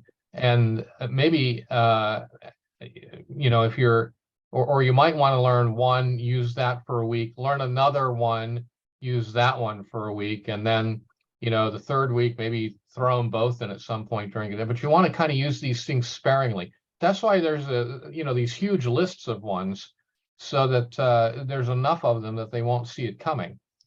In terms of the other thing we talked about was I think recognizing where these things are, so that you can say, oh, I'm in a sachet, I'm in a corner box, but I'm sachet, things like that. If you're learning a sight call, what you're probably going to be focusing on for a long time is getting to the corner box and just recognizing that. But one of the things that'll happen is that sometimes you'll be in the vicinity, but something's not quite right. Somebody's switched, or you're sashayed, or what have you. And it's when you start looking at those and think to yourself, okay, well, I have everybody I need in this quadrant, and they're just slightly mixed up. I'll just fix them. That's when you might start to think about, oh, I see, we've been here before. This is the sachet. I know this one is the, right and left through, pass through, right and left grand setup or whatever. The, so it's when you start, so it's when you've been citing long enough to see the regular ones that as a consequence of searching for the corner box or something, or the part or whatever, the standard fixed points. It's when you get close to them and you get a little more comfortable with now I'm here, but I'm out of sequence or whatever. How do I fix it? When you start to recognize those situations, that's when you're most naturally ready to start thinking about, gee, if I only had a cool get out from here, because I come here sometimes and I recognize this one. That's one way to learn it. The other way is more deliberate, like Mickey, I think, and some other people were talking about, where you specifically practice, I'm going to go to an across the street box out of sequence or whatever. But I think the more natural way you'll see them if you're learning citing is that these will be things that come up a lot because they're close, because you've danced the people into the right vicinity that you wanted them, but they're not quite aligned exactly right. And that's when you can start cataloging, oh, this is the one where they're not aligned here. Maybe I could learn some modules from here. Anyway, mainly just don't overdo it. I mean, I can't emphasize how sparingly, if you went in and called, whatever, square through 2, tag the line, leads turned right twice or whatever. If you did something like that all night long, after the second time the dancers see it, they're going to go, oh yeah, that again. And it's not as cool. Absolutely correct, Chris. This is when we started this session, that was one of the big things that we were talking about. If everything is a surprise, nothing is a surprise. Yeah. If you use the same get out over and over and over again, it ceases to have the wow factor.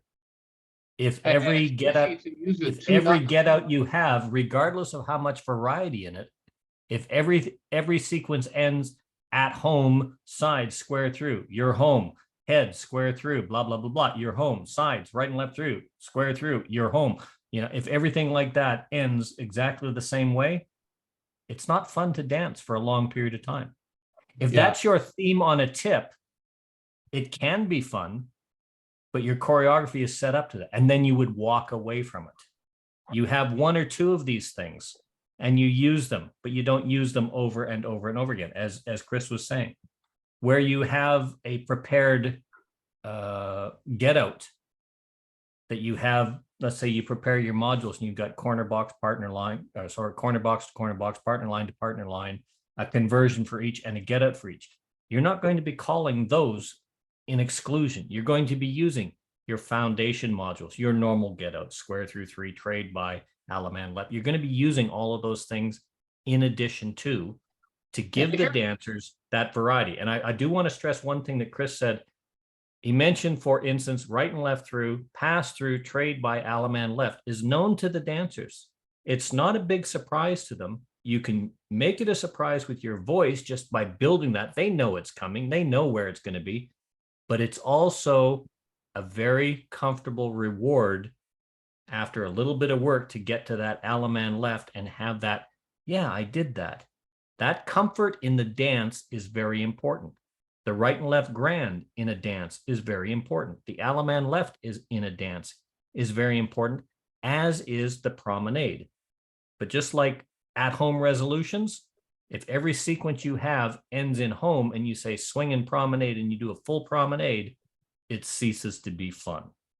You've got to have a little bit of variety and don't overdo, one step at a time. And you're absolutely correct on that, Chris. Yeah, Mickey, I don't think it can be overstated how easy it is to overuse, to overuse one of these interesting get outs. And dancers, they don't really most of the time recognize setups so much, but they do recognize repeated sequences of calls. So when you're in your corner lines or whatever, and you do the pass through, tag the line, etc., get out, they're not going to be in the corner line thinking, oh, he'll do that pass through, tag the line thing. They're not going to recognize that. What they're going to recognize is that, oh, he said tag the line down and you leads turn back, and that they're going to recognize that part. They'll recognize the words. And that's what they'll, so they can get tired of it that way, even though they don't really understand necessarily what's going on. Yeah, absolutely. Mickey. Yeah, there is no rule without an exception. And if you overdo something, you better have a reason for it. Like taking this tag the line thing, I'm starting to play with it.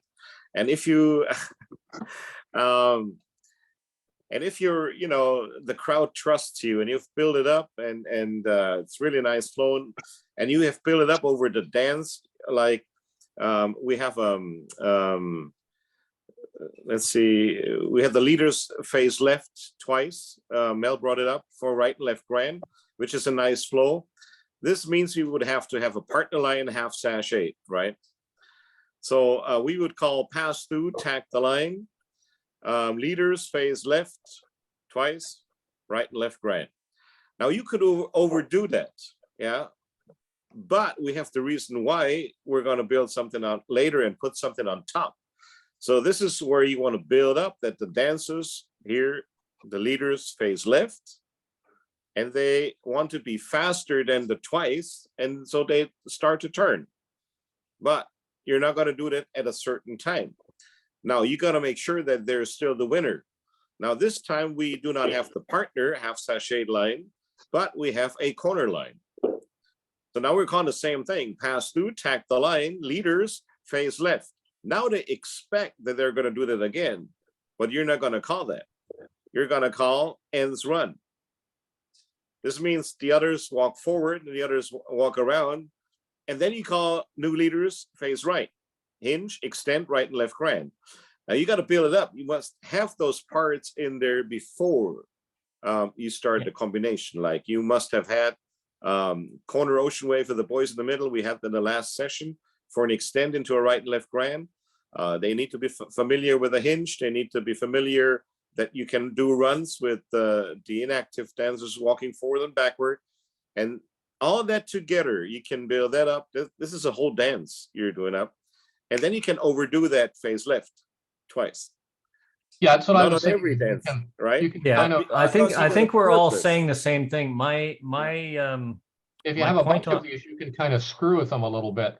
You know, yeah, tag my the point line, my point with it turn is back, and you roll want to away. have it in such a way that the dancers are always going to succeed. Yeah. If you're going to use variety like that, just taking what we had with the tag the line,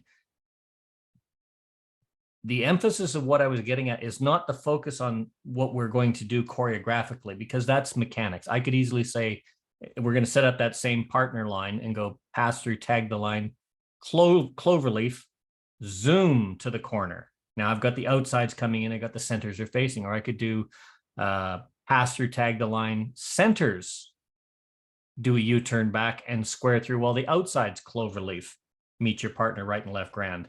You know, you can set up all sorts of things like that using a theme, using what Mickey said, pass through, tag the line. This is from the partner line again, face out, ends fold, right and left grand. All I've done is do a change of direction instead of turn back and pass through, you know, ends fold, whatever, or get to that person. Just those little differences and micro differences give you the same setup, but just that little variation on the end is going to feel completely different from the dancers. So if my theme was, of course, pass through, tag the line, I could eventually get in there, pass through, tag the line, leads turn back, pass through, Alaman left instead of, oh, wait a minute. Why didn't he do a right and left grand there? Just little simple things like that are going to give you your variety. If my theme was pass through, tag the line, do something, then adding that variety is the surprise. The pass through, tag the line becomes the expected part to the dancers. But the variation is that short, pithy get out that has all these little micro variations at the end, as both Mickey and Chris have said. They're what takes the practice. They're not going to detract from the dance. They're going to make that little interesting bit fun, even if they do chop a little bit of flow for that right turn at the directional call. Don't be afraid to use this kind of stuff. But as Chris very, very wisely said, you want to use it once or twice if it's a fixed routine. If it's a theme and you're building on a theme, like Mickey says, you can play with it keep your theme. You're just playing with little bits and pieces instead of turn back, turn right twice. Little things like that are what make changes that you can use. But again, if that's a theme, you'd use that in that one theme tip, and then you'd leave that kind of stuff for the rest of the evening. You might use from your corner box, star through, pass through, tag the line, U-turn back. There you go. You might use that once or twice more in the evening somewhere else because it's familiar. You wouldn't keep using it all night. And they're saying the same thing, just slightly different approaches that go into it, but they're all very effective. You have to find what's effective for you and what most importantly keeps your dancers happy and smiling. They're what's important, because without them, you don't have a job. Guga, you got your hand up. I know, I was just thinking about doing 3/4 tag the line, scoot back in a right left triangle. Yep. Or tag the line all the way, the outside face left and roll, turn through, Okay. roll, pass through. Excuse me, but a 3/4 tack the line wouldn't work with a scoot back. Yeah, but if you turn back for the outsides as well. Yeah, I think he was saying doing a scoot back from a quarter tag into a 3/4 into the 3/4 Okay. tag in the right and left 3/4 grand. tag the line outside, you turn back, scoot back in right left grand. Okay. But I was actually thinking, you mentioned of the works you do with modules and equivalents and conversions and so on. But in these cases where you want to find nice get outs and ending at home, and so there's also those zeros that actually moves you from one quarter to another. If you have a partner line, but you really want everyone to move one quarter, to fix those things. Pass the ocean, go straight, swing through, or run couple circles down the line, and I've moved everyone one quarter to the right, for instance. These small sequences are also very useful if you notice, oh, I can do this thing now, and I just have to move them to the right position. Yeah. Right, or invert and rotate altogether combined, all crafts, all tools we can use, right? All basic tools. I'm trying to leave it at the basic and mainstream level, mainly because it's a lot easier for a lot of callers that can't get in at the 3/4 newer tag the ones. line is mainstream nowadays. No, I realize that, but some of the setups weren't. But it just using what you said, for instance, using Mickey's face left, if that was our theme, I'll use what you said. So Guga, if you do from a corner box as an example, a right and left through, and everybody face left, okay, instead of right and left through and roll, you can do exactly the same thing. Make your wave swing through, centers run. From there, if you do a 3/4 tag, that's a 3/4 tag to a right and left grand, and it'll just take you right to those kinds of combinations. And you can do exactly the same thing from your corner box. Swing through 1.5, end circulate, center straight, swing through 1.5, step through, all face in, pass through 3/4 tag the line, have the centers do a left swing through, and you're in that right and left grand. You can do all of those kinds of things, but the focus here is not on the choreography. The focus is on being able to recognize that these are very, very powerful tools that will please, surprise, and awe the dancers, going, wow, where did that come from? Or that was real fun. I'm so glad I got through that successfully. But if you do it every single time, you're at home every single time, this tag the line, oh, I know what's coming next. It's repeated every single time. It ceases to be a surprise. It ceases to be fun. It becomes that third round of trifle because you are being polite and had a second dish, and they want to keep stuffing it down your throat. It stops being fun. Use these tools wisely and correctly. To sum up what Mickey was saying about the toolbox, if the only tool you have in the toolbox is a hammer, then everything else, including your dancers, are just nails. Okay. Use your tools, learn to use them wisely. Chris, you got your hand up. Yeah, I was just gonna throw in a side remark about when you're doing these things, especially if you're doing anything a little bit tricky or cutesy, and it's just been said, but be really careful that it's the sort of thing that either they can do it, they won't get screwed up by what you're calling, or if they do get screwed up, they're so close it won't matter. That's another little thing to know, is that sometimes you can call part of a sequence and they're so close that no matter which way they turn or whatever, they're close enough to do the Nalaman left, they'll see it. But like, for example, on the one that was somebody was talking about right and left roll, and then saying, well, you could right and left through and just turn left. That would be maybe hard, maybe not in Europe, but just right and left through and everybody turn left might be hard for a lot of dancers. They've never, because they haven't, that's not something that you hear very much. I could easily imagine that the effect of that might be that, 2 or 3 couples in your square do right and left through and bend the line or something, right? Because they're Yep. not going to let go before they try to turn left. Turn a So you quarter gotta more. be really And careful you and notice I really know didn't what say to do. turn left, or if I did, I was wrong. A right and left through and everybody face left. Yeah, face left. Yeah. And But even just, if and you say it's a face very, left, I very mean, that's crucial thing to understand, that if the difference between turn left and face left is the perception in the dancer's mind. They're used to tag the line, face right, face a direction, face this, face your partner, that's an individual movement. Turn is a courtesy turn. It's a couples thing. That right. perception in their mind creates a very, very big difference, especially when you're talking across languages. I mean, yeah, you definitely have to say face, like you're saying. But what I'm saying is, even if you say face, they're used to hearing face after tag the line mostly, and a few other things like everybody face in from whatever formation. Even that'll screw a lot of squares up if you say everybody face in, believe it or not. Yep. And that's where we go back something to out what of the blue Mickey. after right and left through, everybody face left. They, face Absolutely. left, they might go, left something, turn left. That's yeah. So, like you're saying, courtesy. This is where we go into what Mickey was saying earlier. Sometimes you're going to use a directional prompt like that. That's going to sacrifice a little bit of that body flow, or may give better body flow, but it's done to achieve the effect. In this case, face left.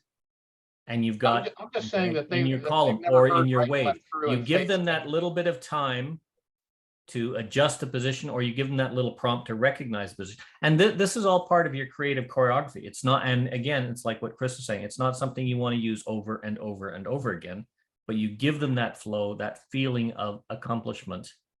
Right. Well, I every mean, day. the thing I'm saying right now, though, is make sure you really know your floor, because they've never heard right and left through face any direction before, and they've hardly ever heard face any direction. Well, they've heard it plenty of times, but it's always after tag the line.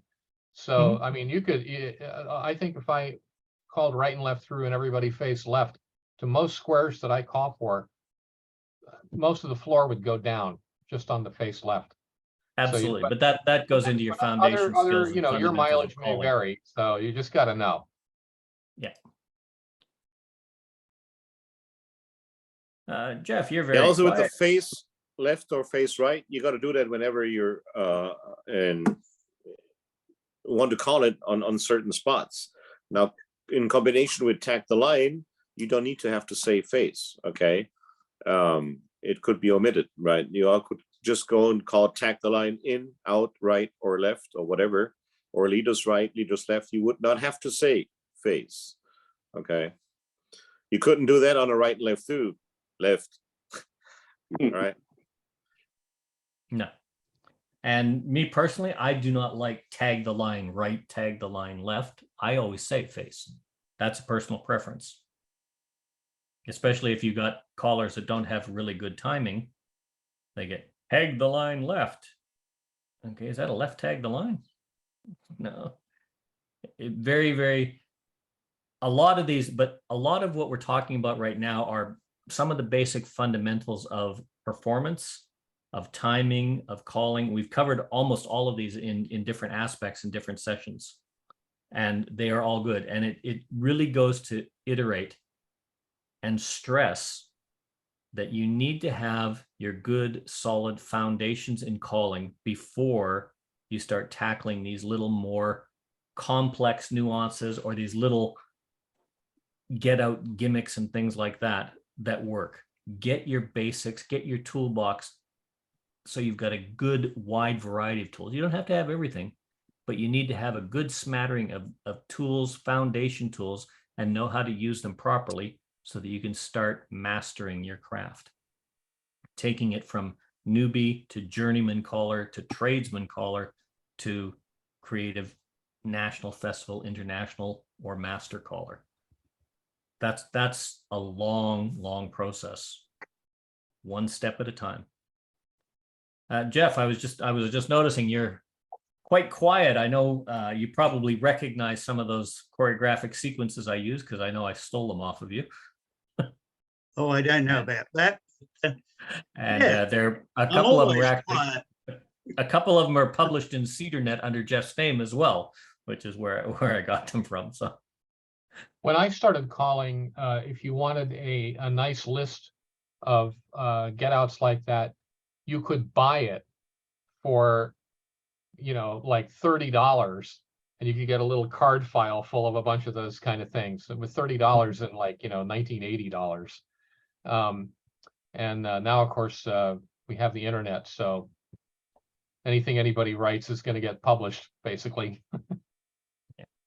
well, one of the beauty things is post 1989, calling became, well, actually, I'd probably say probably about 1987 or so, calling became more about the callers than it did about the dancers in a lot of areas.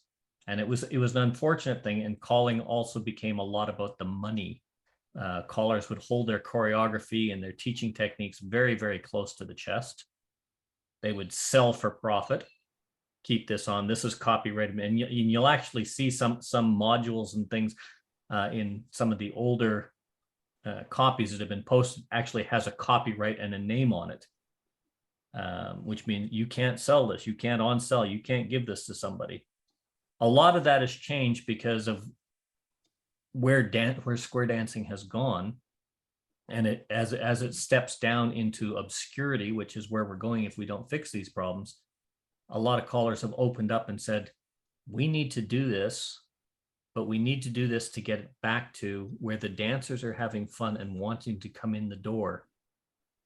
And Well, the only way when we're I going started, to do this is to start at the beginning, not only with callers, but with dancers. We have to start at the beginning and not create these master, clever, sequential jigsaw puzzles of creative choreography. That there is still a place for that, but that place gets filled from what should be, and I call it the mainstream, hence the level mainstream dancing. That's where it gets filled from, is the people that just want to dance, have fun, enjoy what they're doing, be surprised occasionally, have good flowing, smooth dancing, and a lot of camaraderie and fun at whatever level. And as they choose to progress, they will progress. We gotta stop pulling them up the ladder. We just gotta say, here's a place. There's ladders in the corner if you want to go and see a little bit higher. We'll show you how to when I use the started ladder in the later. early 80s, it seemed to me that the norm was that, in particular, module callers, at least this is what I was told, all paid for their choreography. They had subscriptions to services that would churn out modules for them. I know there were definitely, card files and other one-time things that you could buy, because I bought one. And I think the reason why that changed is not because of any kind of altruism or anything on callers. I think the internet came along and it just became too hard to prevent people from stealing. And so they put it all out there. And now people just put it all out there because they know there's no chance of it getting, if one person has it, it'll wind up everywhere anyhow. So I think it was that the norm was that, yeah, if you want this good stuff, you're going to pay for it. And then one day everybody woke up and they're like, well, everything anybody ever published is all over the web now, because now there's the web, and there's little hope of tracking it down. And also the people that wrote it are long retired and so on. So I think it was just a matter of, it was easy to steal.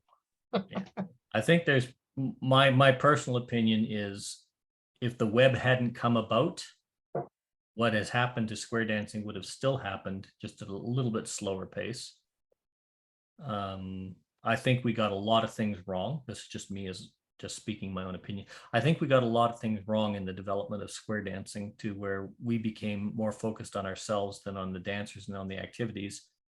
And a lot of that was, and we were having this conversation at the beginning, when we get 100 dancers come into a student class and we keep 3 squares, we've increased the size of our club by 3 squares.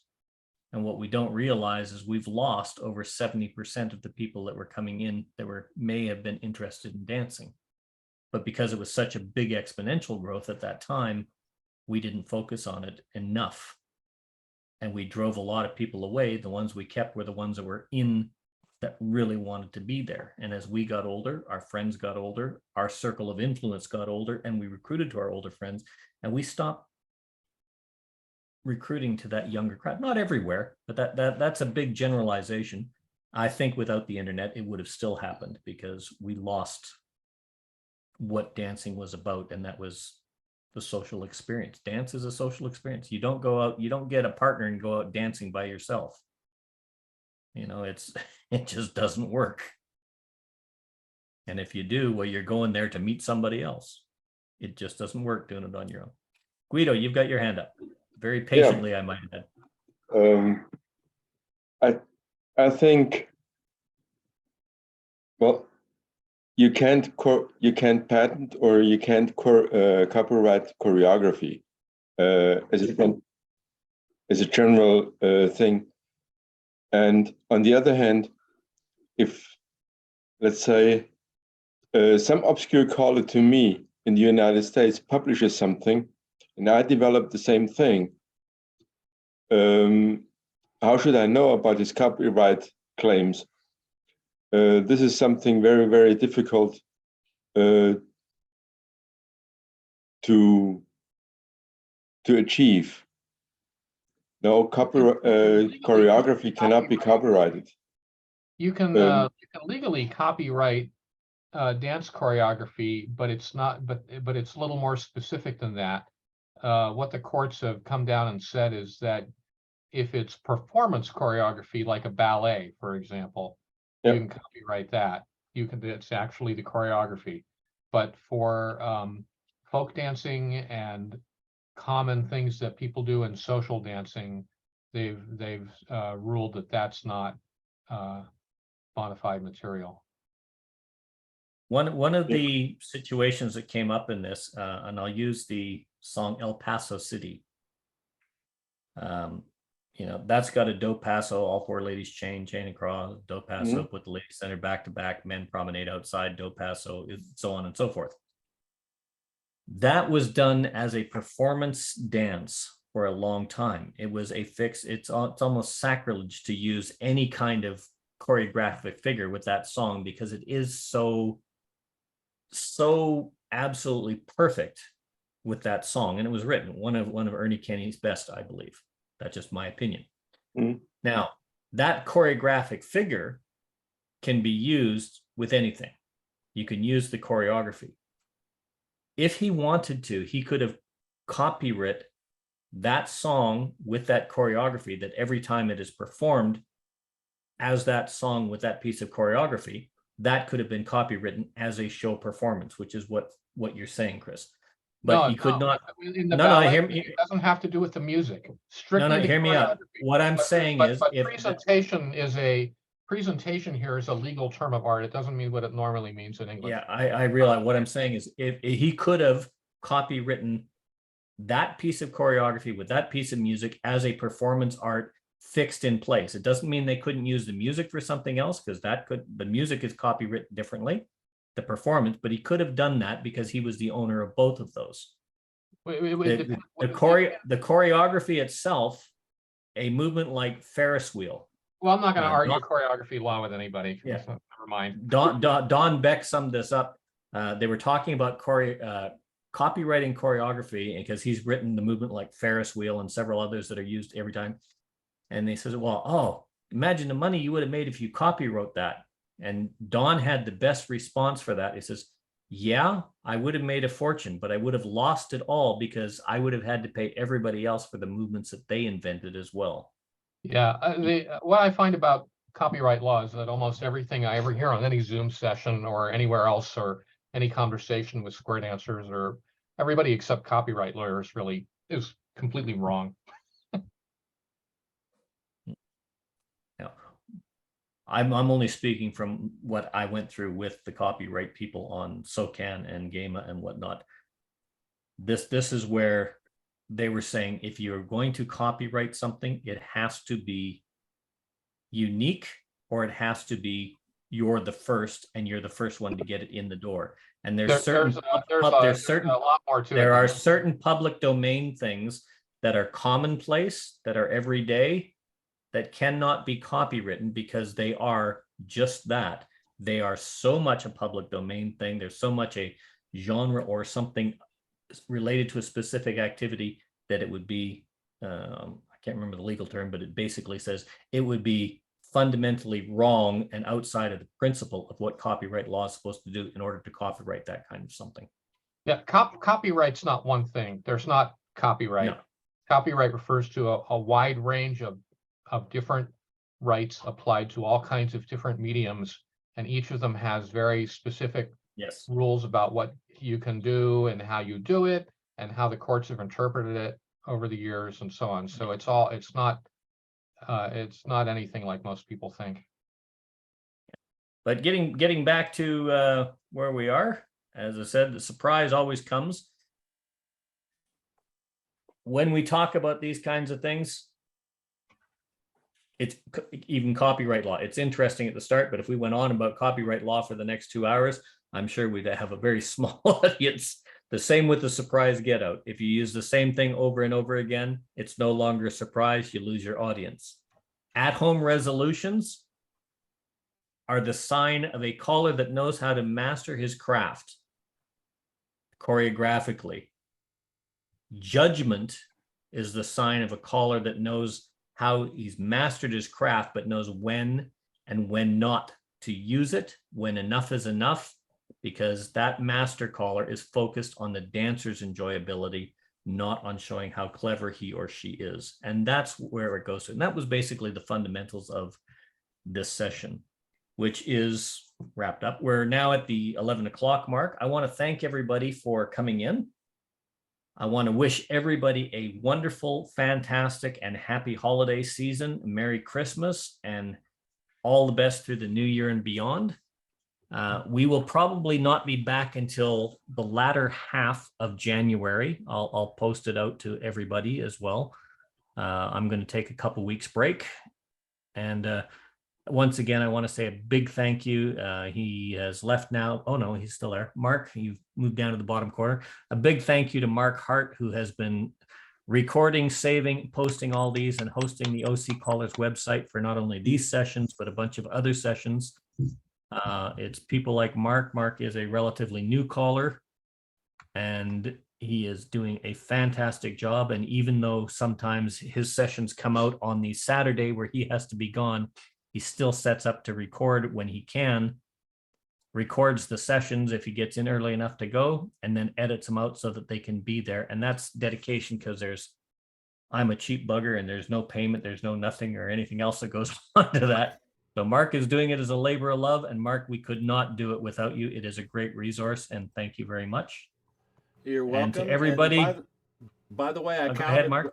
I counted all the sessions on my computer. I got 126 of them on my computer, so it should be the same as what we got on the site.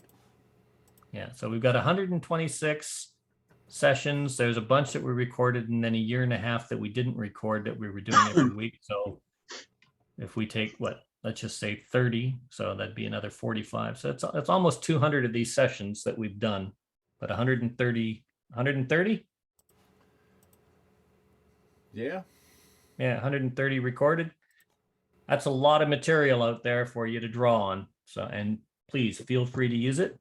Once again, if anybody has any ideas or suggestions for presentations, things they want to look at, things they want to go back and look at, or redo the sessions on modules, by all means, send me an email. and we're more than happy to do it. For those of you that are in here that have presented, Guga, Mickey, Chris, and various others, thank you very much. And you know you're always welcome. And I wish you all a safe, healthy, and happy Christmas. Yep. Same to you, Mel. Thank you very much, Mel. And everybody have a very happy holidays. Yeah, thanks for putting these on, and Mhm. Merry Christmas. have a great holiday, whichever one you're celebrating. Yes. Merry, happy to everybody. Yeah. Happy Merry. Happy Merry. I have a question to Sweden, to Hannah.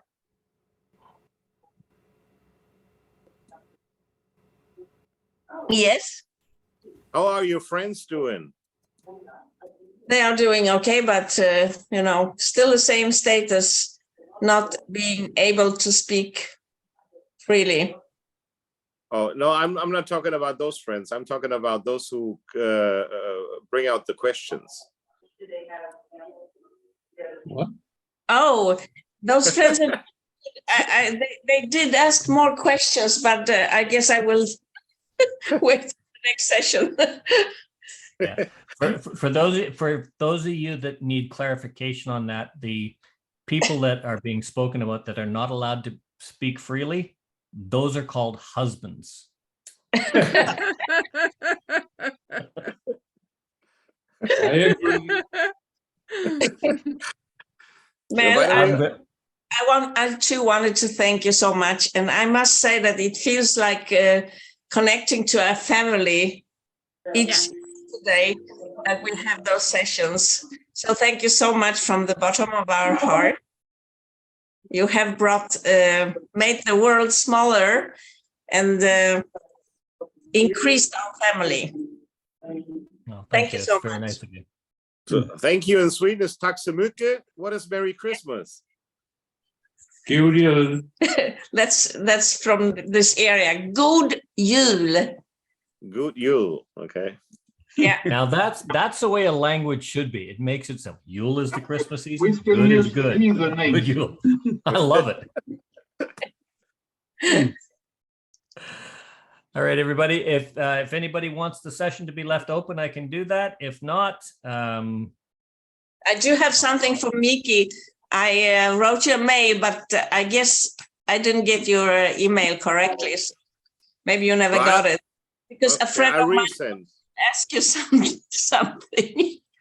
Yeah, I asked you to chat how your friend is doing and whether it did help, but I guess you didn't receive or whatever. Okay, so I sent did it again. Okay. Good. Thank you. See you later, team. Have a Merry Christmas. And a Happy New Year. Same to you, John. take care, everybody. Bye-bye. Does anybody want the session left open? No, I guess we are tired. All right. You take care, Bye, everybody. guys. Bye-bye. Thank you. Bye. Bye. Thank you. Merry Christmas. Merry Christmas. Merry Christmas. And Frohe to all of you. Weihnachten. Bye.